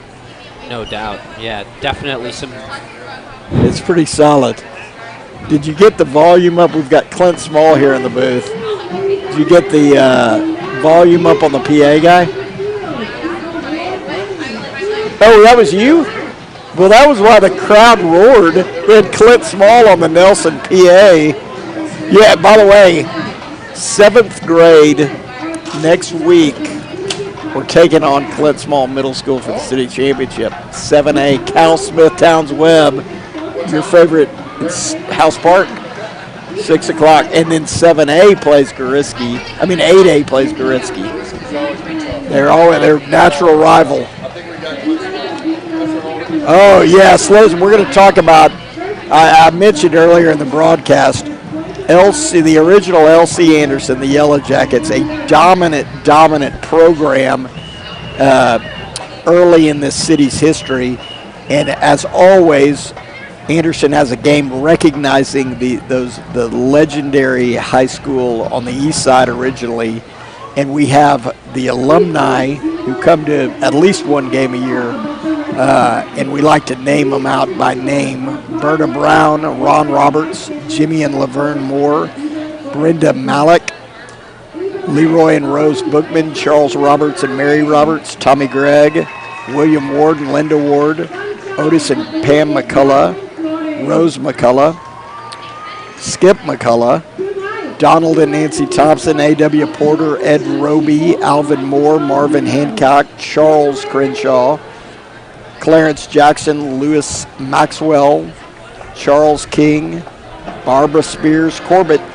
So we love having that link started, really the throwback to the original L.C. Anderson High School. And always, every current Trojan wants that link back to the original L.C. Anderson Yellow Jacket program. Dominant.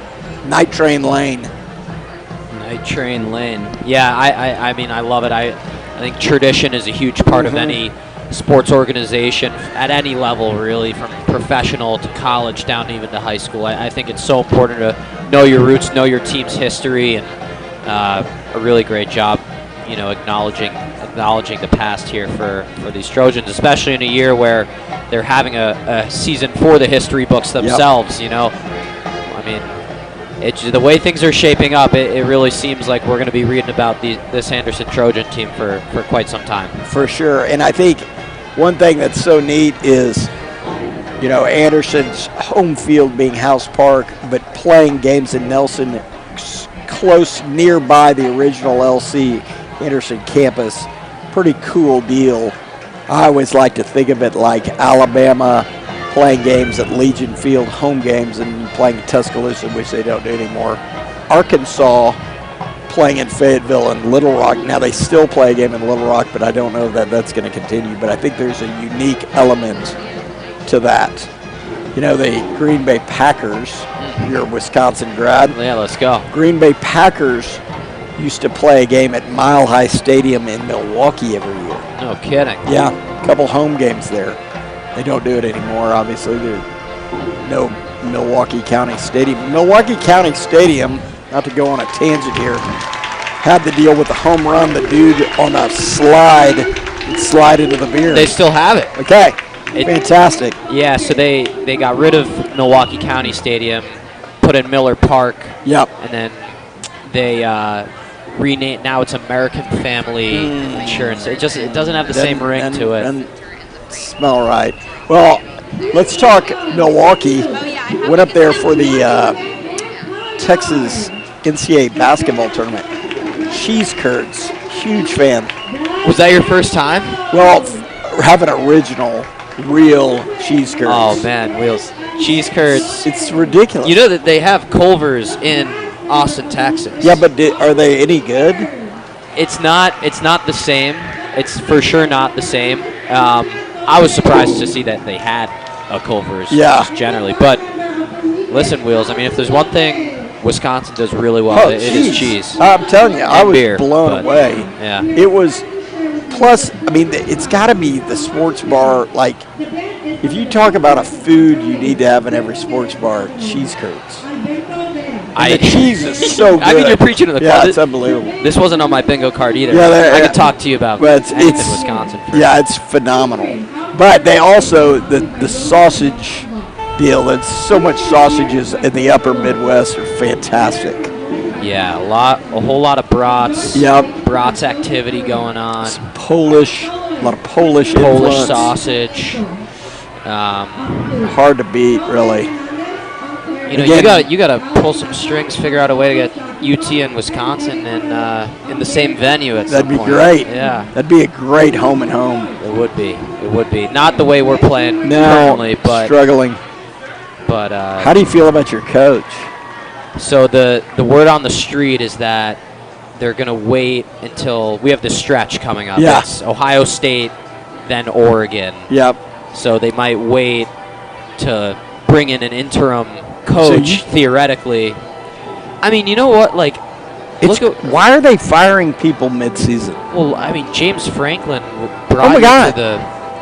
I mean, not just the play. They want, like, I mean, that was shocking. Yeah. That I would love to see Wisconsin go take a guy like that. Well, he's gonna. He is gonna go somewhere and do well, in my opinion. I mean, he was.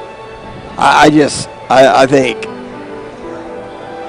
Penn State thinks very highly of themselves as a program. I mean, for a $50 million buyout, no doubt about it. Totally. And he's still, James Franklin's very young. You look at a guy like Kurt Cignetti, right? He's this will be the last stop of his career. Yeah. He actually signed an extension today and made that known. But a guy like James Franklin, I mean, he could, be leading your program for several more decades. Yeah, that's right. So it's somebody's going to take a shot on, and not even take a shot. He's going to build a program. Yeah. It's hard to replace a guy who's experienced taking over a program and building it. It'll be interesting to see if Rule, that's his alma mater, whether he leaves Nebraska. Fun fact, in the Big 12, what was Texas's record against Nebraska? You know what it was?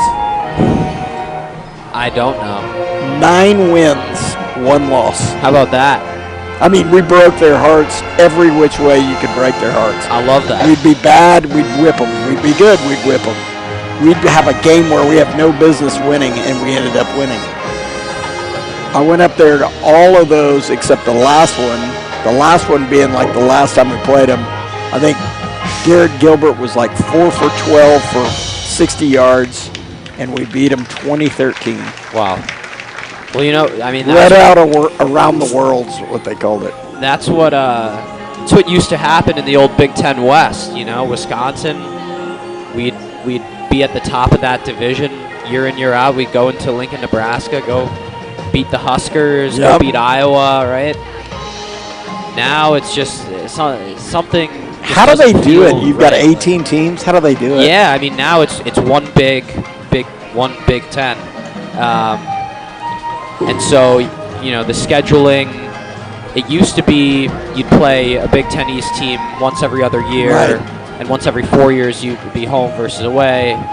But now, I mean, I think, I honestly don't even know. I mean, this year we got the gauntlet. We must have one of the harder schedules across college football. I mean, we had Michigan, Iowa, now Ohio State coming up, and Oregon the week after. It's a gauntlet for sure, but I think there are bigger issues that I could talk through this halftime and beyond about with the state of the Wisconsin football program. And fair enough. I think that's why a lot of people dialed in tonight, just to get the The State scoop. of the Union from the Badgers. Hey, I will say this. You know, one thing I was thinking about in the first half, I wonder if we're going to see at some point Fulmer in the Wildcat to kind of reassess. I mean, it was one fluke play, a little high snap, and a fumble. But when you go back to Consolidated or College Station, both those games, man, that thing was effective to say the least, and such a huge part of this offense. Yeah, extremely effective. It was interesting, right? We mentioned, Cove standing at 6'3". Yeah. Jay Fulmer is, I want to say 5'9", right? So that's a very big difference for a center, especially out of shotgun. So you think about all the reps that they've gotten in that formation. For that to just happen once, I think, for sure it ended up being so consequential, which makes it seem that much worse. But it does. It would be interesting to see. They've brought it out a lot in the second half. You want it, knowing how effective it's been in the past, you want it to continue to be a part of your offense. Yeah, you do, for sure. Well, and I'll say this, Tank Navarro at center this year has been awesome. And what's so good about him is his snaps back to the, sometimes you see programs with kind of a slow snap, we'll call it. He is quick, and he is head up as good as they get. Only a junior. He's been that way since he's been a kid, too, by the way. Awesome football player. So you want him just keep dialing it back there because you've been solid all year. But, yeah, I thought about that in the first half. Are they going to go to that just to work through it? Not that you need to change anything, but get some reps in that, even for Jay and CC1 to keep working on that, keeping that the routine. Obviously, you don't need it to win the game tonight, but it'll be interesting to see if we see, a first drive with any of that. And interesting to see. Who are you excited to see in the second half? Because we're going to see them. Yeah, yeah, that's a really good point. I'm excited to see Mason Randolph get some reps at quarterback. He's, in his senior year, has, had the duties of sharing that role with Gerlich and now Cove, right? Two really strong quarterbacks. So excited to see him go to work, throw the ball around a little bit. See some guys maybe get their first touchdowns of the season. You look around like Jadarian Gibson. Nick Briggs as well. We might see him back there. Ones, of course, got his touchdown last year. Ones, that's crazy. I mean, he literally just kind of got pulled up and had a great run there for a touchdown. You mentioned Mason. One of the best opportunities was him getting in that Lehman game. And really it wasn't, sometimes it feels like mop up and there's bad communication. Boy, he had that offense clicking, going down the field, having time to throw. He's been, since he's been a kid, if you give him a little bit of time, he'll pick you apart. So I'm excited to see Mason, too, for sure, at quarterback. Gibson, I want to see Dean Krennick, assuming he can play. He's another guy, I think, that if he's healthy, you can put him on that kickoff coverage unit. He's a great tackler. He's always been wrestling background, so he's a very physical kid. It'd be interesting for sure. Yeah, and then defensively as well. Not only for seeing what depth you have this year, what guys you can rotate in bigger games down the line, but also for future Trojan defenses. What do you got, right? Chuck Healing, linebacker. Chuck for sure. A couple of Justin Waters, I guess, senior. Stogner, junior. Bennett Wright, a junior. Kent Whittemore, a junior. Jude Viner, a sophomore. You're going to see Jude at corner. Jude, who has played quarterback at the freshman level, but also obviously as a safety, but they're working him at corner, kind of working through that. I think we'll see Peanut tonight. some seniors who really could be starters on any team in Texas, in my opinion. You got Peanut, you got Willie Atkins, which will be interesting to see. I like when they let Willie play defensive end and he can kind of pin his ears back, but you'll probably see him at outside linebacker some. You mentioned Chuck. You'll see Alan Sue, very, very versatile player.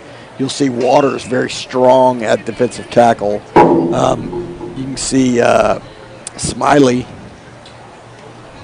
at corner. He had the pick at the Shoal Creek Showdown. All right, here are the bells. Let's let this go, and we'll come back in about 10 minutes or so and take you into the second half.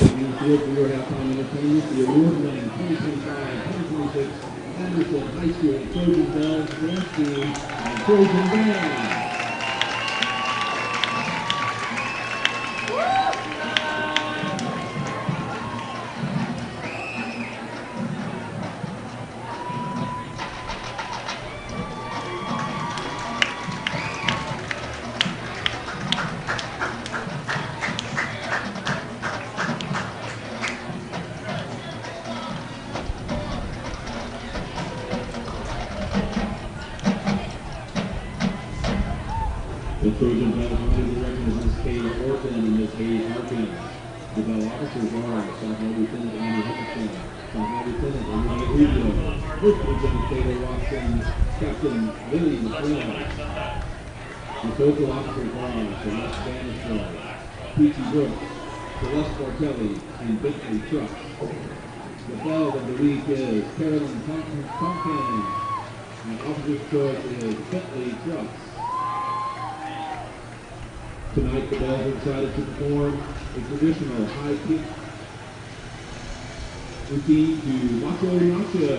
And now, ladies and gentlemen, the Trojan Bells.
The Trojan Bells would also like to thank the following businesses for their diamond level sponsorship: Austin Medical Credit Union, Bell Technology, DNC Construction, Cook Brooks Johnson, and Keenan Group Compass Real Estate.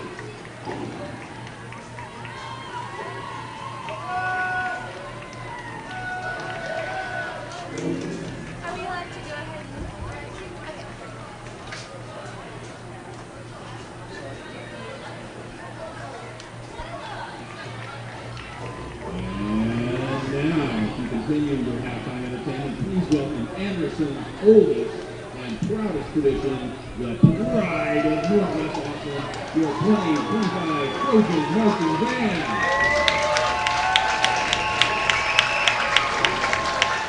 One movement for the Trojan band are Colin Diggs, Bruce Fidel, Susan Conklin, Noah Oregon, the band president Alex Gerlach, and the vice president is Zee Fidel. The Trojan band section of the week is sousaphone. The leaders of the week are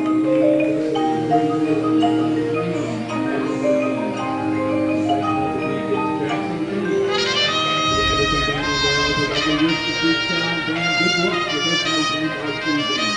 Tonight, the Trojan band will perform the 2025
the Anderson Trojan band.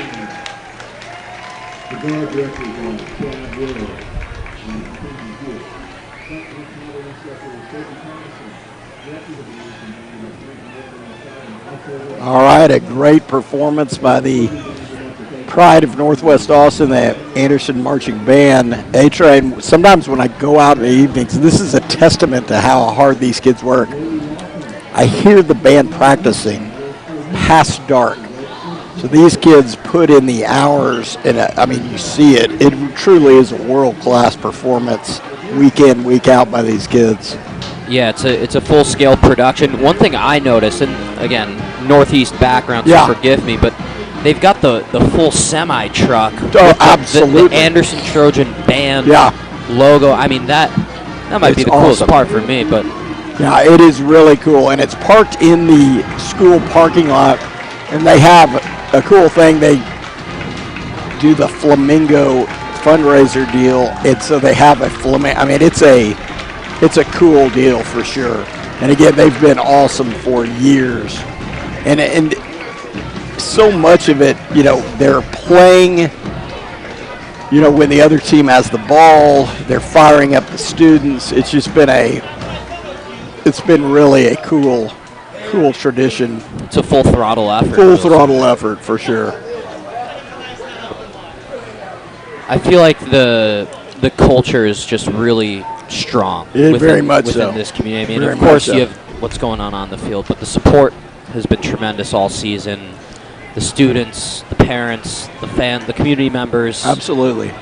Principal Lancaster will sometimes, he's a good follow. I think a lot of these students follow him, but a lot of times he's usually down on the sidelines and he'll do some kind of old man video stuff to put on Instagram.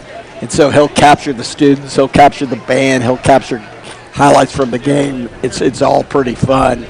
But it's just really, again, the community spirit is certainly alive and well. And, I mean, there's something about having an undefeated team and people really, really excited around town about this team.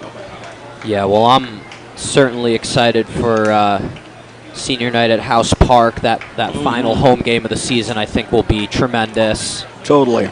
And, I mean, again, let's not get ahead of ourselves here, but, you know, potentially a home game or a playoff game in this area, I think would bring out. That'd be awesome. A great crowd. For sure. All right. It's going to be Kyler Sharp deep to receive. It will be a deep kick. He is going to gather it around the 7. Great speed here. He's going to break it to the outside. One cut back. Still up and running. He's going to have it around the 27.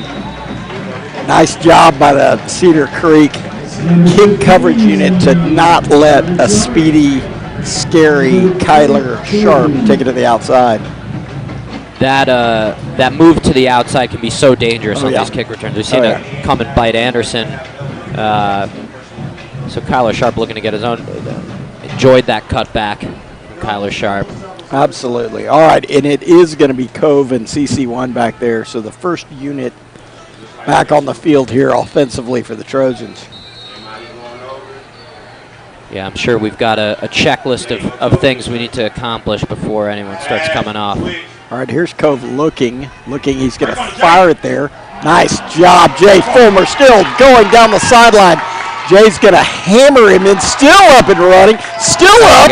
There goes Jay Fulmer. He's going to try to get to the outside. Nice cutback all the way down to the 16-yard line. Holy smokes, Jay Fulmer highlight reel all in one. Really a good throw there by Cove all the way across the field. Jay came back to it, and just a sensational run after catch. There will be a flag later. No, they hit Stubbs. They came after him. What did you think of that? I mean, it came in late as everything. Yeah, the Trojan offensive line is celebrating like it is on Cedar Creek. I mean, I say we go back to that Jay Fulmer effort. I mean, full on. high points the how ball. he didn't go down right after the catch and then way down the field around the 20. He just spun off that and kept going. Broke like 2 times. Yeah, the vision to get back to the middle of the field. Also, underrated part of that play. Strong throw across the field for sure. from Cove. Very, very exciting first down play here. All right, first and goal, Cove. He's going to keep it, throw it, and there's going to be 2 flags on that again. Chase Thomason is such a good route runner that sometimes you got to hold him or interfere with him, and they did it here. Yeah, flags coming in from both referees on that side of the end zone there. Very demonstrative official, the head official. I mean, he really is just the follow through on the calls. You know, I was going to say something about it to you before. Special. That's fun to watch. He's not going to go radio. He's going to let his hands do the talking. You know, in baseball, you got the umpires. They all have their own strike calls. Really? He's trying to blend the rules in the football world. All right, here's Cove. He's going to give it a CC1, going to the outside. Gets the stiff arm for good measure, and a Trojan touchdown, and a flag on the hit on the end zone. But a touchdown for CC1, and a quick strike drive by the Trojan offense. Yeah, really quick. I mean, only used a minute and 15 seconds of game clock there to get down and score. You know, that's... If there was any sign of halftime rust, well, there wasn't. Offensively, we didn't get it. Yeah. All right, it's kind of fun because Coach Napoli just did kind of an awkward old man celebration with Jay Fulmer, and then Hatcher, CC1, had some celebration. So the coach is certainly enjoying the night as well. There, and Napoli did it again. You couldn't see it, but he did one with CC1.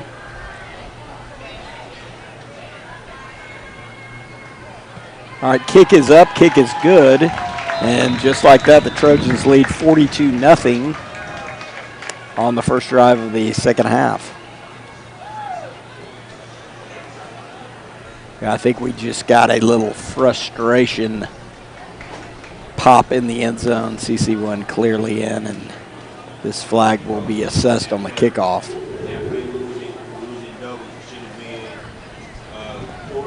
By the way, good job by Ben Hatcher. He's been solid all year on the downfield blocking.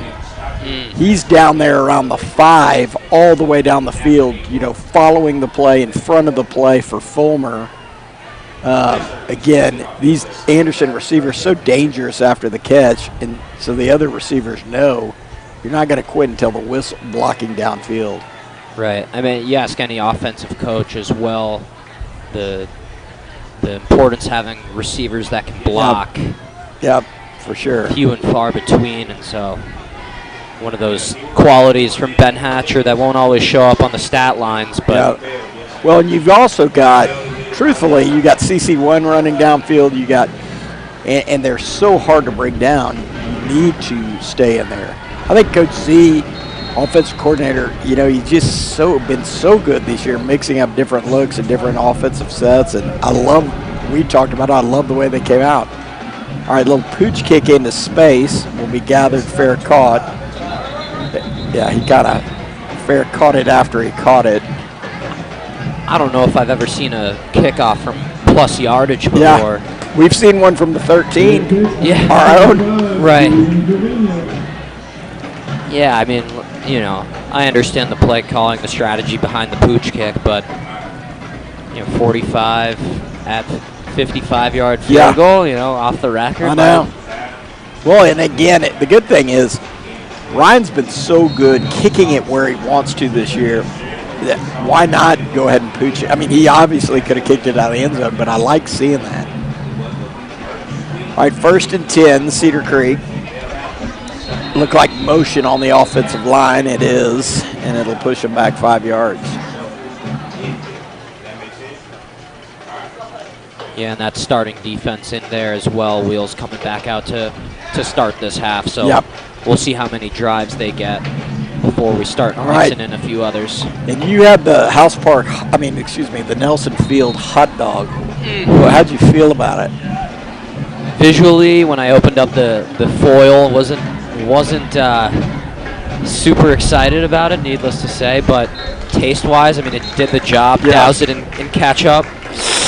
I don't know. I not to judge you from the outside, but I think mustard's more American. Well, you know the funny thing there. Okay, here we go. They had ketchup and they had Hellman's mayonnaise. Yo, God. Whew. Glizzy with mayonnaise, so watch yourself. Great play there by Max Middleton on the hot dog chatter. Of course, he gets a TFL, his 190th of the season. But yeah, I think if there's no, I don't know what to do if there's no mustard. All right, it's going to be a quarterback keeper and all kinds of Trojans right there impressively on the tackle. Middleton again is going to finish it off, but boy, McMillan got outside containment and he ran right into a wall of Trojans. Well, when we were at Consolidated, right, those chili cheese dogs, yeah. I mean, I could have used them to just cook the dog a little longer. Sure. I felt the same way. It's not a bad thing. It's not a bad thing. Right. All right, 3rd and 20. Looking to throw. Trojans bringing heat from the outside. He's going to throw it up. Oh, my gosh. Holy smokes. That would be complete all the way down the field. Miami Riley had a beat on him. Tate Haynes was right on him. And Miami, looking up for the ball, knocked Tate Haynes out of the game. Or, excuse me, out of the play. And they just tripped out over each other, and it'll be a big completion. Wheels the bravery from QB1 for. I know he took a huge hit. I think hit. it was McMillan. McMillan actually did a good job not to get a late hitter crowning on him. All right, so about a 5-yard carry there. It's going to be Alex Lagoria Hodges-Smith on that tackle. Number 11, Hodges-Smith.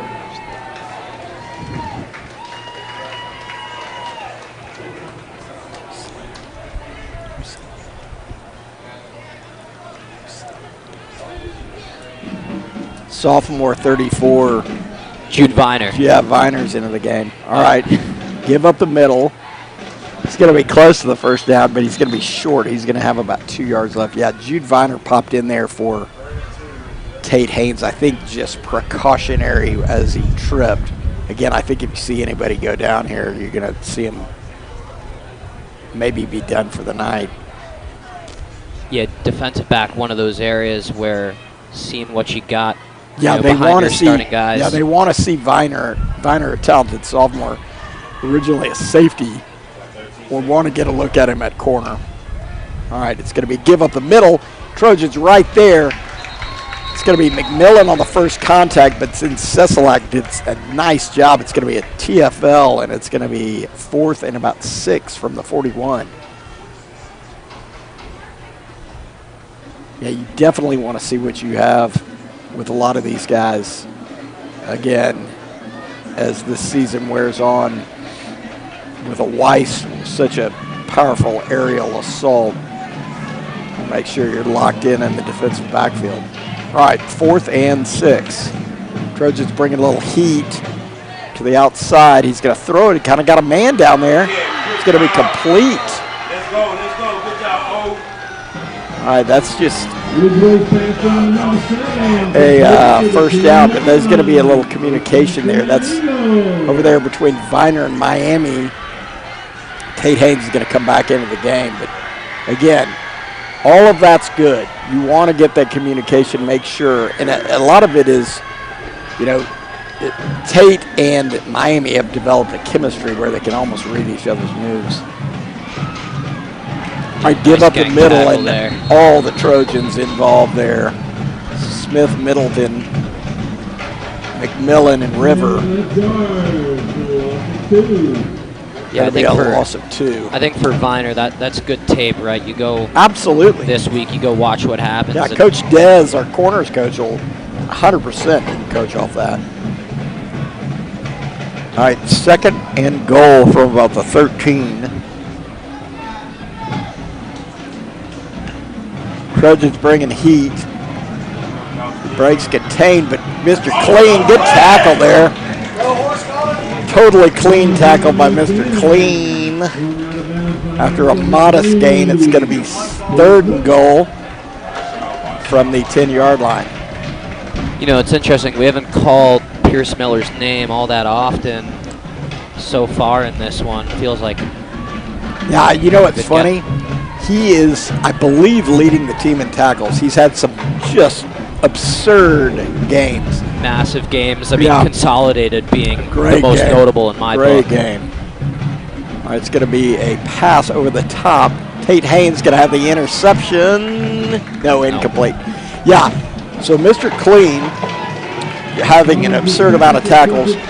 But what's funny is some of these games, just for whatever reason, maybe it's positioning, maybe it's the way they're running their offense, they're going to come in with a field goal unit. But sometimes you have Mr. Clean having all the tackles. Then the next game it'll be Hodges Smith having all the tackles. But that inside linebacker duo, it kind of like we saw it last year with Gage Webb and Hodges. Right. You just have one and the other. Okay, here's the kick. Kick is up. Kick is good. So on the board goes Cedar Creek. Couple of big plays offensively down the field, but I think, again, let's be Homer coaches, and where we're not telling the players. Certainly you can tell the players, we can't afford to do that, but I think nothing to alarm yourself. Kind of a fluky 3rd down and 20 bomb where 2 of your best defensive backs run into each other, but we're totally on. Right. I think if it was earlier in this game, right, that's a situation where you see teams tend to go for it, right? So a field goal, you know, it's it erases that 0, but you know, still ended up getting the stop on that possession. So yeah, we're getting a lot of feedback on the hot dog comment. Apparently, the Anderson family, Rivers extended family, aunt in particular, loves mayonnaise on a hot dog. Okay. Sometimes with ketchup, which is bizarre in and of itself. All right, here's the kick from the 40. It's going to be let it go out of bounds. Nice job, Hardiman. It's like I'm coaching him. Well, they're listening to the broadcast. Yeah, like we're back in Mighty Might football. Hardiman, always a heady player. Ball goes out of bounds. Trojans will take it at the 35. You know, Hardiman caught that one. What was that last game? Yeah, it was. Caught that one out of bounds. Heady play. We got it at 35. Yeah. All right. It's going to be 1st and 10 from the 30. I lied. It's going to be the 30-yard line. Yeah, and Gage Willis is out there. Yeah, that you can hear. We are right next to the Cedar Creek coaches, so we hear everything they're looking at. It's helpful, you know. It it's like is having helpful. A spotter, like totally. like ESPN. All right, it's going to be CC1. Got a little bit of room to work with. He's going to have about a 5-6 yard gain. Good, tough run. Trojan offensive line providing a splendid hole here. I mean, I can't say enough. These guys, a lot of younger players up there, and they just are a unit. I mean, they're just solid. And it was one of the question marks coming into the season. Out of youth. I mean, you've got 4 juniors starting on the offensive line there, so. All right, here's Cove looking to throw. He's going to fire it for Brady Foster. Kind of trying to take a shot there. Foster, a junior with unbelievable speed. Yeah, he's been He playing. caught that one against Elgin. Right, yeah. Foster has been a big part of this offense, especially tonight. He's been out there the majority of the snaps. Yeah. I've seen that 3 out there for the Trojans. Definitely a speedster. Think about him in line with like a sharp type. There you go, Jay Fulmer, and Jay Fulmer up the middle. There goes Jay Fulmer.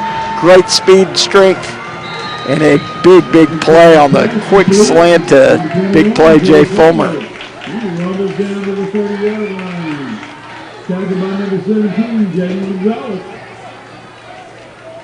Well, Jay's like the running back build, right? Yeah. Once he makes the catch and gets going, it's like bringing down a running back. And Yeah. it's a problem if you're a defense. All right, here's Cove. He's going to give it to CC1. CC1, nice block. CC1 with a nice cutback. Oh my CC1 God. still going. CC1 so powerful all the way down to the 2. What a block by Cove Derbyshire. CC1 just, it's really fun to watch him run. It's exciting because every single play, Every play. you know that first initial contact is not No, going to do enough. they're not gonna do it. It never is. And we've talked about his footwork. It's absurd, but his upper body strength on those stiff arms, it really is fun to watch. Well, the upper body strength, also the ball security Yep. as well, Yep. has been.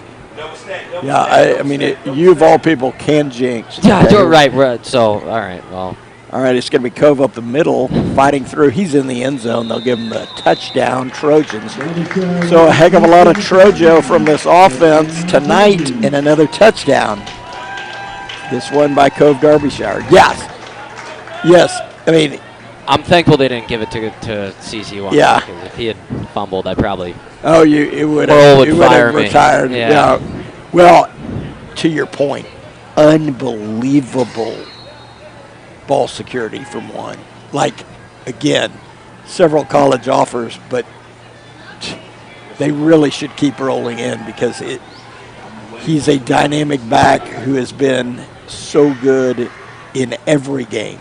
Big game, district game, non-district game. He's been a force for this offense. There are flags on the extra point. Hey, he got outside. Sam Backer was there, but he got tucked in. He went too far inside. Illegal procedure on the Trojans. Back him up 5. Let's try that again.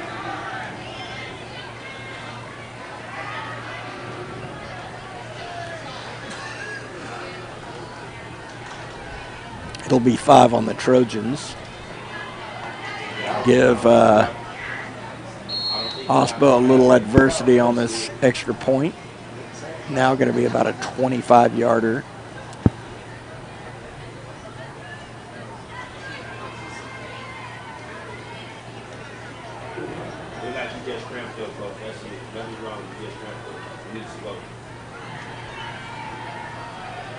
Good snap, good hold. Did he pull it? Yes. Yeah, he pulled it. Just got a little quick. So it's no good. So Trojans up 48-3 over Cedar Creek.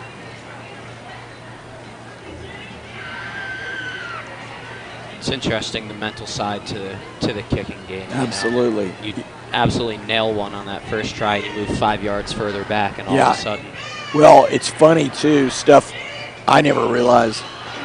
Phil Dawson went to college with me. I was talking to him when he was playing in the pros, and he was like, so much of it is mental. And then, like, he had a kick to beat Green Bay in a playoff game when Harbaugh was the coach. In there, it was freezing cold. And his kick, Green Bay had jumped off sides, and he's like, I knew I had to quick kick it.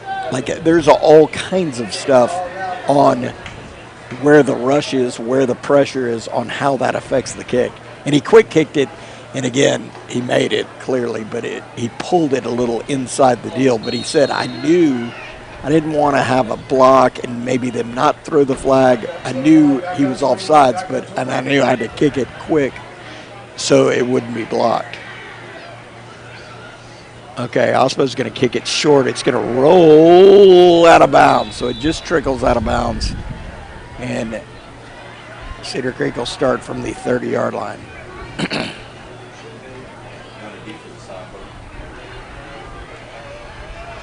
I think the other thing, too, about kicking is it's so misunderstood, right? From the outside Yeah. view, it's like, the outside view is that you have one job, right, Yeah. which is to kick it through the uprights, but there's so much more that goes into it. And as you said, like, you know, really feeling that pressure, like Yep. it's totally a, you know, every kick is totally different in that Totally. sense. Timing, everything. All right. 1st and 10 from the 30. Cedar Creek, it'll be a give up the middle. And a tackle there by, I think Cesalak had him by the legs, and Middleton got him up top. It will be a very short gain of 2 yards, 3 yards actually, and it'll be 2nd and 7.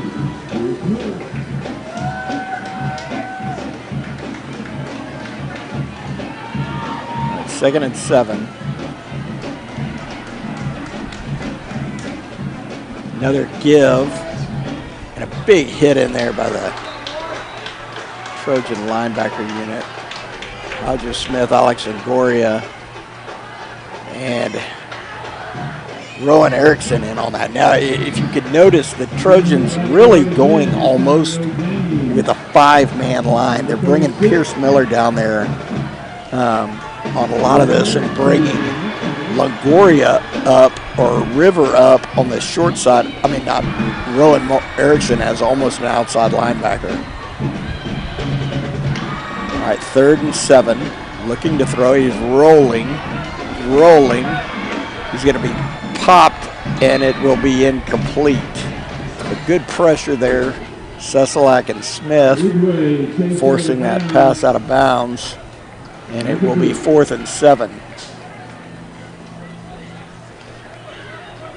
And I think Hodges as well showed some good restraint there. We've had our issues in the last 2 years. Yeah. With, I mean, taking some shots. But, yeah, he got a hit in there, but it wasn't anything flag-worthy. All right. So, Trojans force a 3 and out. It looks like Miami may bring some heat. Nope. Good punt there.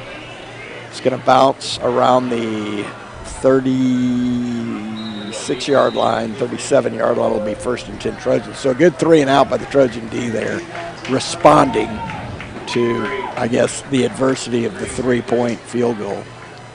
And I think one thing we haven't seen tonight have been those end-over-end punts that will roll up. Fulmer or Sharp. That's killed us. And I think we're going to get our first look at Dean Krennic out here tonight. Yeah, here comes Dean. Dean's been injured the first part of the year. An exciting, dynamic running back for Anderson. This will be his first. He'll get it out of the pistol. And there is motion. All right. But it appears CC1 could be done for the night.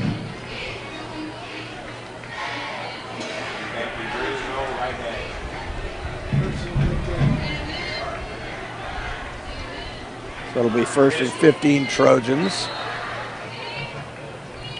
Willis in motion. It's going to be a fake to Krennic and a throw out to Willis. Willis going downfield. A lot of speed here, still going down the field. Cuts back across the field. Willis will score, the sophomore, showing all kinds of Trojo on a 68-yard touchdown. Well, that's back-to-back games with the score for the big tight end. Having a little bit of a coming-out party is Gage Willis. I mean, he looks the real deal. I'll tell you what. Let's kudos these guys. There's Napoli on the celebration. Ridiculous again. But credit downfield blocking. Hugh Hakes first. Okay, so that's the first block. Totally turned his guy. Waylon Hardiman down. Again, we talked about Hatcher doing it. Same thing. It's like rinse repeat for these receivers. Hardiman's down there around the 20, fully blocking his guy. Willis, great speed all the way for a touchdown. So get those guys a Waffle House gift certificate. Great blocking downfield by the Trojan receivers. You know, I think I said this. Chase Thomason was talking about the A&M consolidated game. He goes, I don't think I'd ever done as much blocking in my life as I had to. But it's been so key to our offense being so dynamic. But these guys, Coach Z coming over there giving them high fives, which he should. That's something the coaches pick up, and announcers like me and the A-Train pick up. We see out there. It is, I mean, if you want anything to occur at the second level and beyond, you need guys outside of your front five making those key blocks. And with the speed of our guys, like our receivers and Gage Willis, like it doesn't take a lot. You don't have to pancake the guy. You don't. But the physicality these guys have, it's important. All right. All right, I think we are going to, on the next offensive set, see it's going to be a little Mason Randolph time, which we love. And we'll see if Krennic gets that carry. We want him to get a carry. See his speed. All right, here's the kick by Osbo.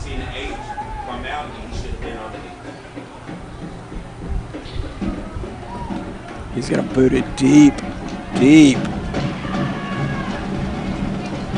And he's going to get a little bit of room to the wide side. He's going to have it. Nice job there by the Trojans.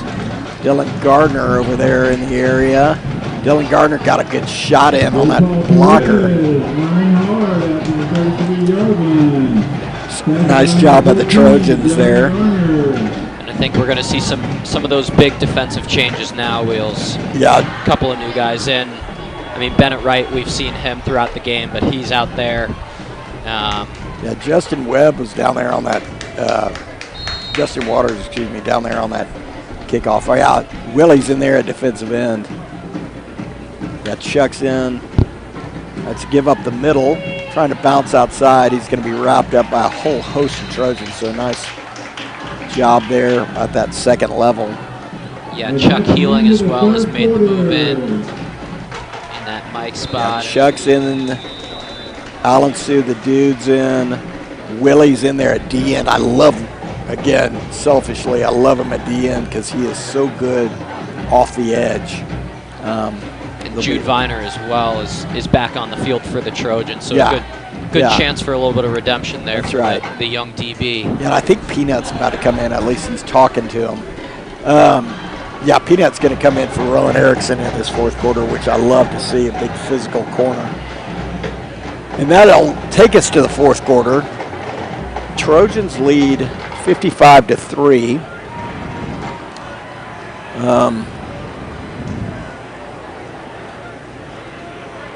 So it's going to be good.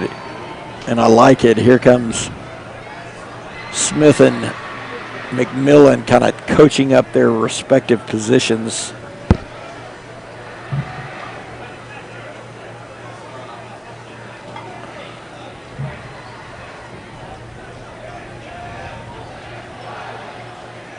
All right. It'll be 1st and 10.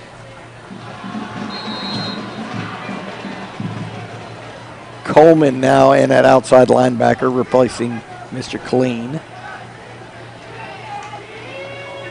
All right, here we go. Trojans bringing a lot of heat here.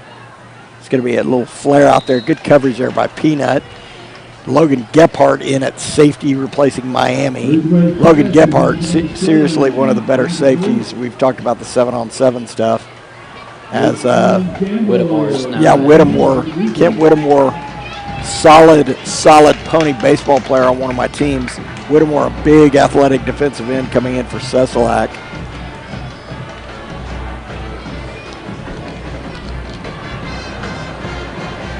All right, 3rd and 7.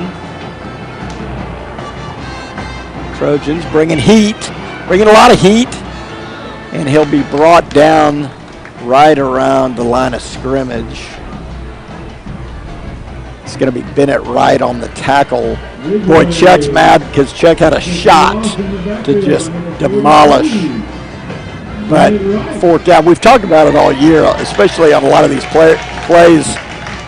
sometimes you don't have to get the home run hit. It's just getting in the way, slowing whoever down, and our defense is so athletic, somebody else is coming. That's a really great point, Wheels. I mean, 3 guys in the area. One guy could have made the play right. Chuck could have gotten the play, and then it ended up Bennett right, and they're still wrapping him up for a loss. So, yeah. All right, a nice punt there all the way down to the 22-yard line. It'll be 1st and 10 Trojans. We're going to get a little Mason Randolph here. Coach Z giving him last-minute instructions before he goes out there.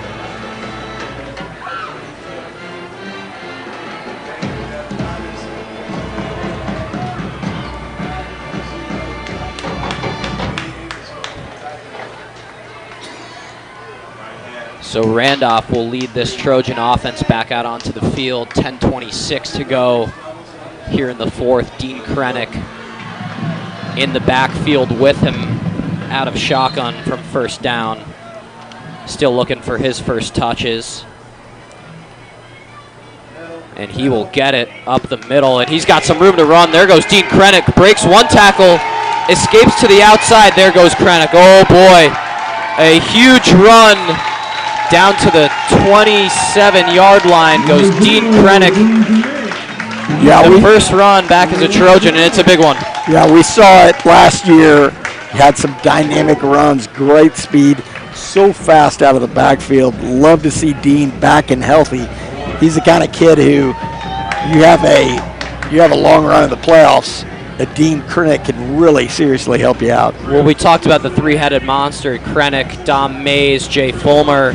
He'd be a huge asset to have for this Trojans team, even with CC1. They're going to give it to him again. He's going to try to break to the outside. He's got 2 defenders in front of him. Still picks up a gain of 6 and a late flag there. Yeah, he's going to have him hit out of bounds. Krennick showing that great speed, getting it outside, and just getting popped as he broke out there. And Wheels, you feel like there's some built-up energy. This one's going against Cedar Creek, but some built-up energy just from waiting to get back out there. He's getting his chance now. Yeah, for sure. He's been a competitor again. He's a former Pop Warner player. Has been so good for so long. His senior year, definitely going to take advantage of every rep he gets coming off that injury. So Anderson well inside the red zone, ball spotted at the 12-yard line here. It'll be 1st and goal. Randolph will line up out of the pistol, trips to the near side. Here on 1st down, Randolph will drop back to throw, escapes some pressure, but is brought down for a sack around the 14. Yeah, it looked like he was looking over there for Hugh Hakes. Did not opt to throw it, stepped up in the pocket, and just a little too much time. Yeah, you can tell Randolph's got the awareness when he's in there. I think, again, credit to that secondary for Cedar Creek. They've been really solid all game, so it will be 2nd and about 14. Brady Foster at the top of your screen. It's going to be a give and eaten up behind the line of scrimmage. So a little bit of a reality check there for Dean Krennick. Yeah, really nothing, nowhere to go there. A good play by the Cedar Creek linebacker coming up and hitting him right there in the backfield. So it will be 3rd and very long. The Trojans now looking at about 18 yards to the goal line from here. 47 and counting in the ball game.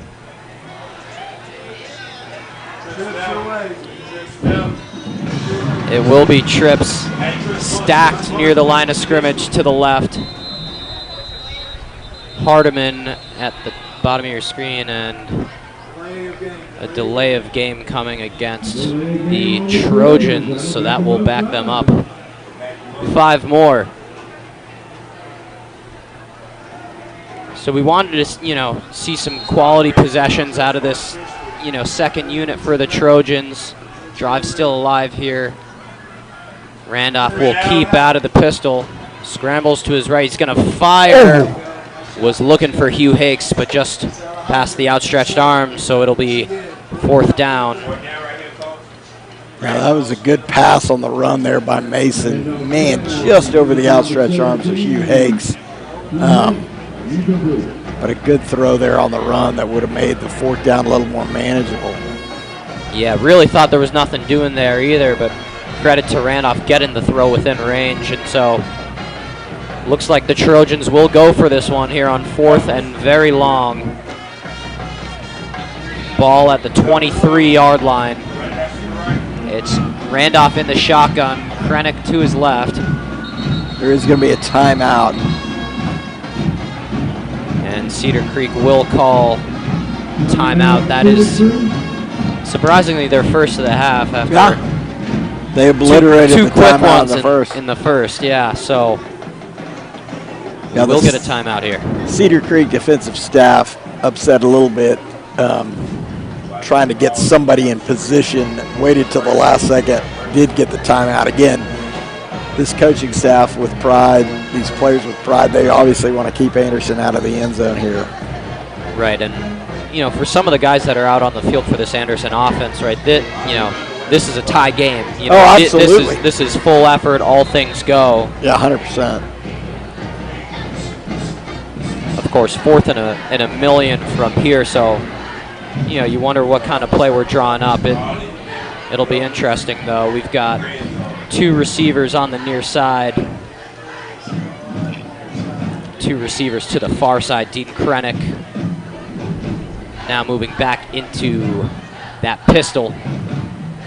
It's a draw play, and Krennic has a burst of speed. He's going to pick up about 10, but that will be a turnover on downs there. So the Trojan possession ends there, and we will see the defense come back out onto the field with 6:15 and counting. A little bit of that running clock action going here. Yeah, it is. Yeah, I think a good call there. They ran that same draw they ran to CC1. And again, Krennic ran that the way you should, which is keep going upfield.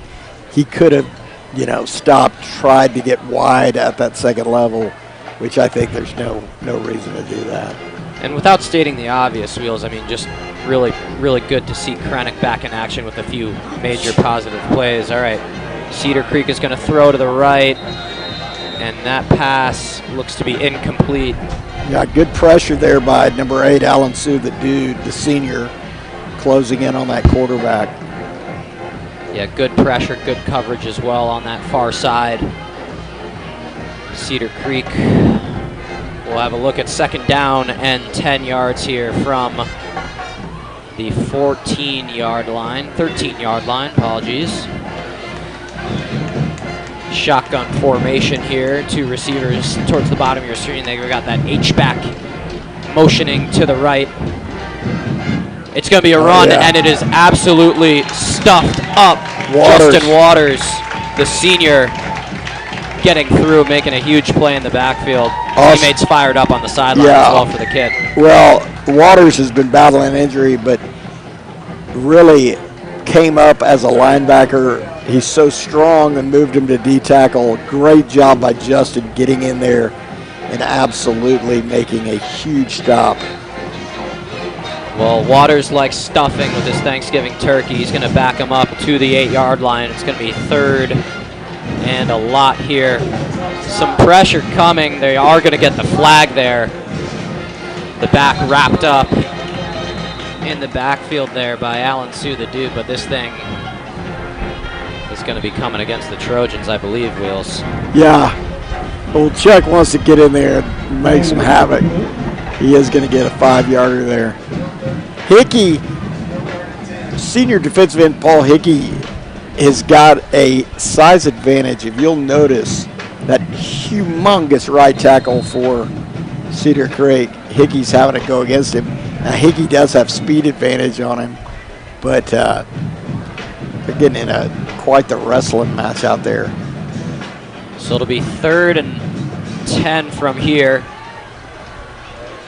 And the ball is loose. And it scoots into the end zone.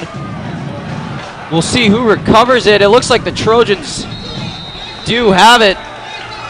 And they do. Gebhard recovers for the defensive touchdown. Logan Gebhard, how about it? I love it. Heck of a play. I mean, the Trojan D. And just getting back to the analytics here, we're going to cross out the 4 and right into 5. A very special 5th fumble recovery for the Anderson Trojans. A fumble return for a touchdown. And it is 61-3. Logan Gebhart on the recovery there for the Trojans. Awesome, awesome job of the Trojans getting in there, knocking the ball loose. Chuck Healing's so mad. He had a shot at it. Gebhart gets it in the end zone.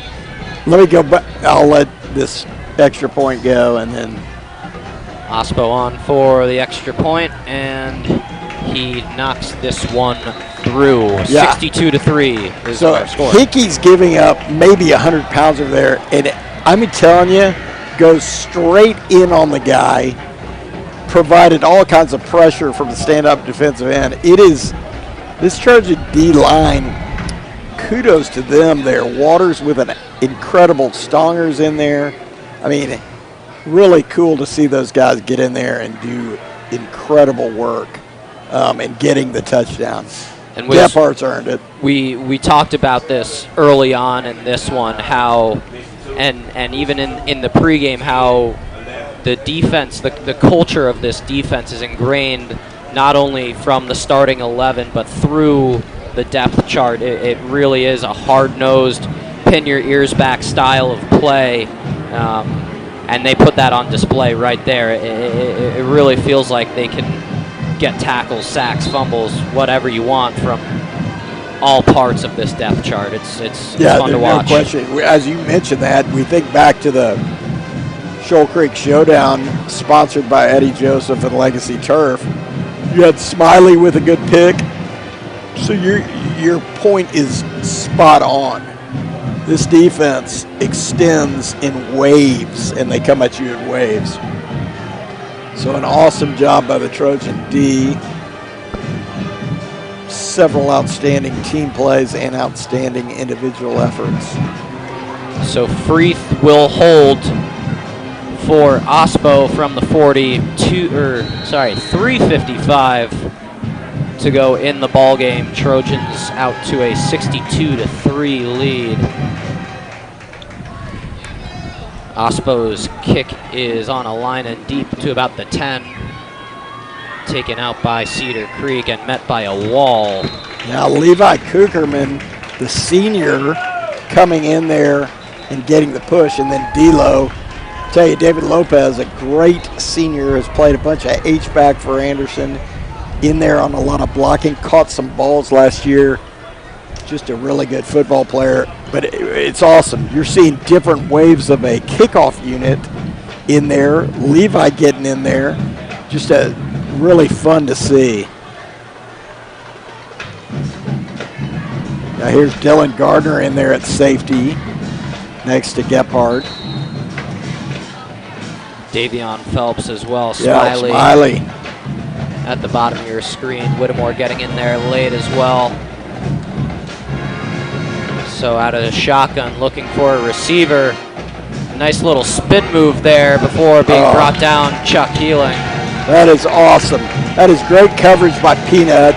Coverage sack, but the great pressure on the outside. Healing gets the sack.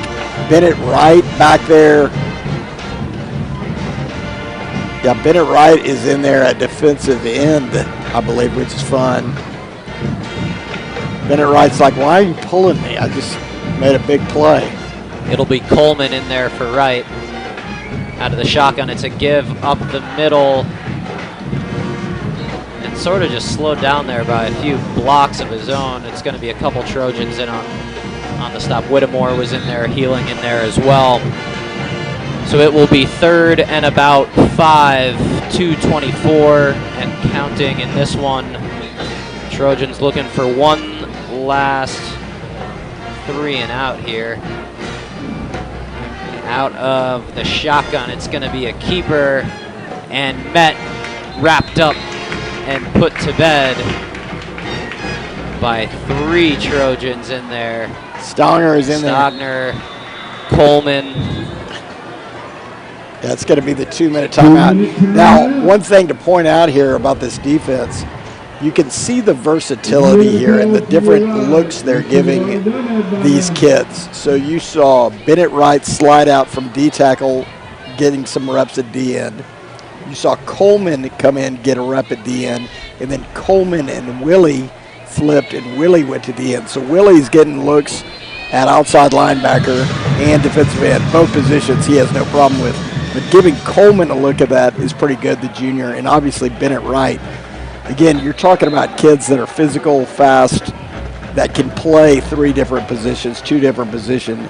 Just gives you a lot of versatility as you move forward in the season and into next year for those juniors. Right, and you made a good point earlier, Wheels. A lot of these guys could be starting for several other top Texas programs on defense. But I mean, the defense for Anderson's just become such a strong suit. So, yep. So it'll be 4th down here for Cedar Creek. Again, out of the shotgun, a give up the middle, and absolutely nothing. Just a good summary of how this game has gone for the Trojan defense from top to bottom. I love it. I mean, I think Chuck was in there. What a job by the Trojan defense. Dylan Gardner in there, the senior safety. What a stop. I mean, that's got to, let me tell you something. 4 and out and a stop. Awesome job by that Trojan defensive unit. So the clock will continue to move. Minute 30 as we get our last look at the Anderson offense. Randolph out there, flanked by his guys. Ones. And it's going to be Gibson, it looks like, to the left side. And a nice run there. Yeah, picks up around 9, does Gibson. Good to see Eckerman out there battling injuries all year. He's in the game. Clock is rolling. We're now under a minute. Yeah, Lopez, again, a feature in that H-back type role. And the Trojans in no rush here. It looks like they'll have one more play before they take a knee. Unless they do it here.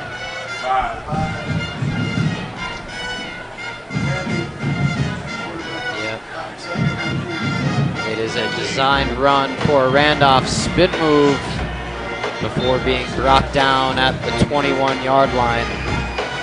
Yeah, Mason's going to get the first down here, and that'll take us to the end of the ball game. And Coach Hatcher making his way out onto the field. It looks like that is it. Your final from Nelson Field, the Anderson Trojans 62, Cedar Creek 3. Wheels, a pretty dominant performance, would you say? Pretty dominant performance. I think it was a good game for Anderson to work on things both sides of the ball. Obviously, empty the bench, a lot of players. I'm really pumped at our defense. I think Coach Holcomb's got to be really pumped with that second unit, all those guys getting in there and really taking pride. You said it best, I think, which is it's a 0-0 ball game to those guys. Getting a touchdown, Logan Gephardt.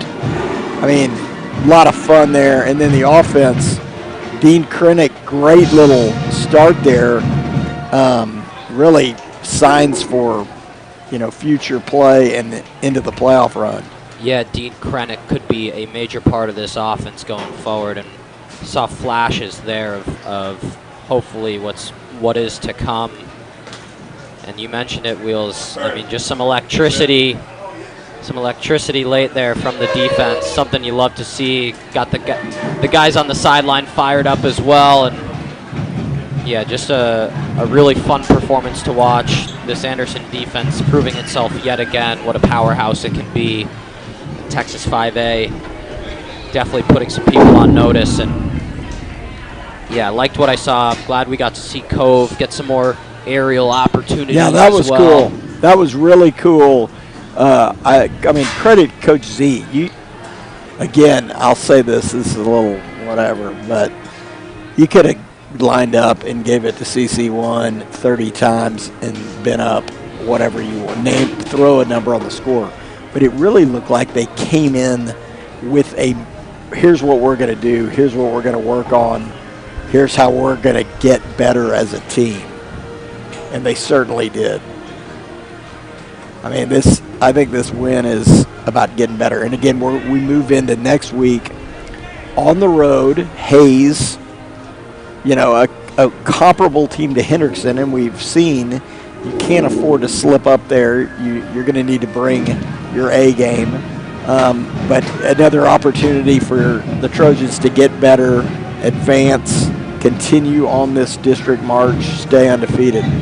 Absolutely, Wheels. I think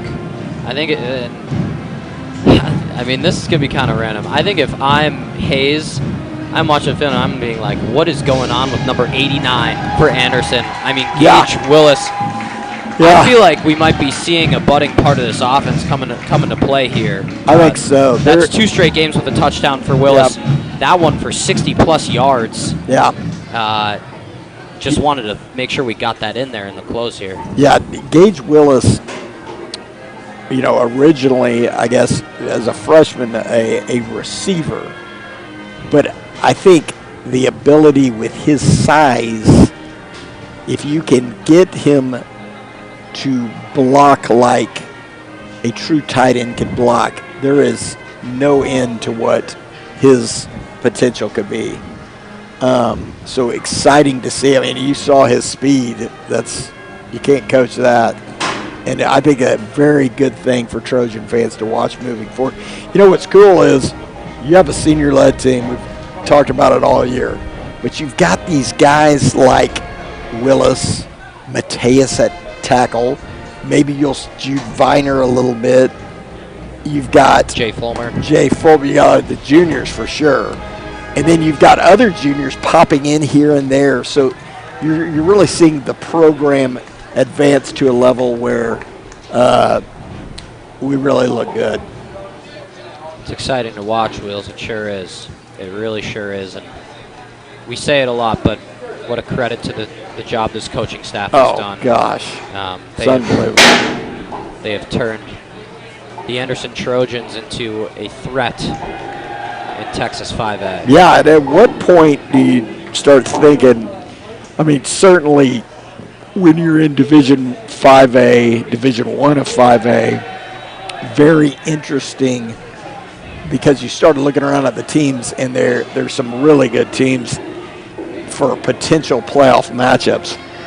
But when do you start, I mean, when you say you're sitting there at, a consensus top 10 team, you start looking and thinking a long playoff run. And if you really want to analyze football, what you're seeing is which we didn't know. We knew the defense was going to be good, right? We knew they were old, they were seasoned. You didn't really quite know. You knew you had some stars on offense. You had question marks on the offensive line. But now, through Game 7-0, you're looking at a complete team, I think. I would argue, you think about how some of the question marks have evolved throughout the season, right? Because now you're 7-0. You've played the majority of your schedule. You do, as you said, have a really good idea of what this team is and what they're capable of.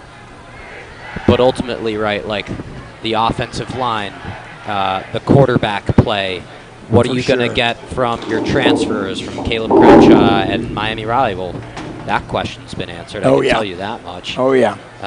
And then this defense, I mean, that was maybe the one thing we knew coming into this year. You have veteran guys on defense. They know how to make plays. They have experience against this district. And they've answered that.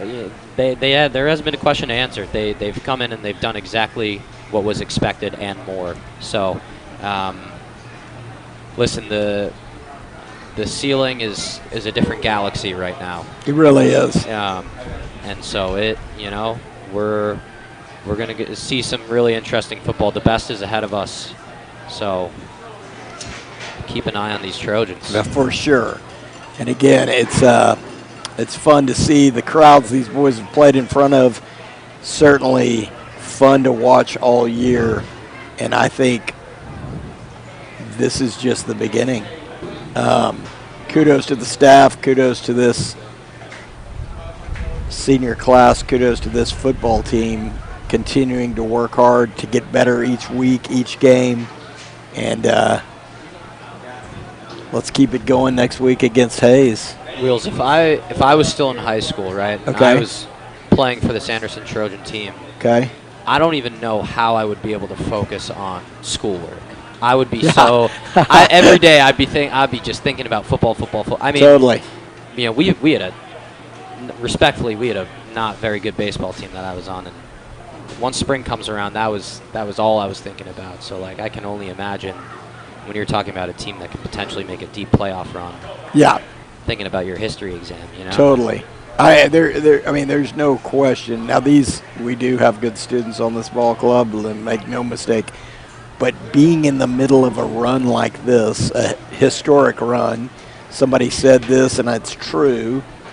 I guess it was 6-0 at the 6-0 mark, the first Trojan team to be 6-0 since 1975. So that's 50 years. 7-0, who even knows? But to be in the middle of that run, again, somebody brought this up at lunch. You know, the senior class is that tiny mite group. And you see, you know, McMillan played since that level. Willie Atkins played on that team. Hodges Smith played on that team. Hudson Case, who's been hurt this year, but out there every week, great lacrosse player, he was on that team. And the list goes on and on. You had Longoria playing Mighty Might. You had Logan Gephardt, dynamic. Just a lot of these guys. And then you had guys like River Anderson, Pierce Miller, all these guys playing in that Trojan Pop Warner program. Really, just so much football. They played so much football, and they love it. You see a lot of these guys down there, the seniors. Kind of Holcomb's linebacker crew is what it really is. Jamodi. I got to say that. That's Holcomb saying. Jamodi. And we'll get some Holcombisms. I get to hear about it, but Jamodi, that's what he says. I yell Trojo at him, and he yells Jamodi at me. Now, are you the inventor of Trojo? Yes, you bet. You are? Yeah. Oh, I love that. Yeah. All right, we better wrap it up. I could talk about this team and this community all day long. A-Train, great job, great play-by-play, great analysis, stat sheet. You got your fumbles. You needed the fumbles. Padding our stats here, but great victory from Nelson Field. Next Thursday, let's make a trip, everyone, down to Hayes, Bob Shelton Stadium. Watch the Trojans. It's fun to watch. You better get it while you can, because this is an exciting, historic team. Fun to watch. Can't wait. I'll be there. Yeah, I'll be there too. All right. This is Will Smith. Adam Newberger, the A-Train. The A-Train from Nelson Field. Final score was what? 62-3. 62-3. Your Trojans win again. Undefeated, sole possession of first place in district, 7-0.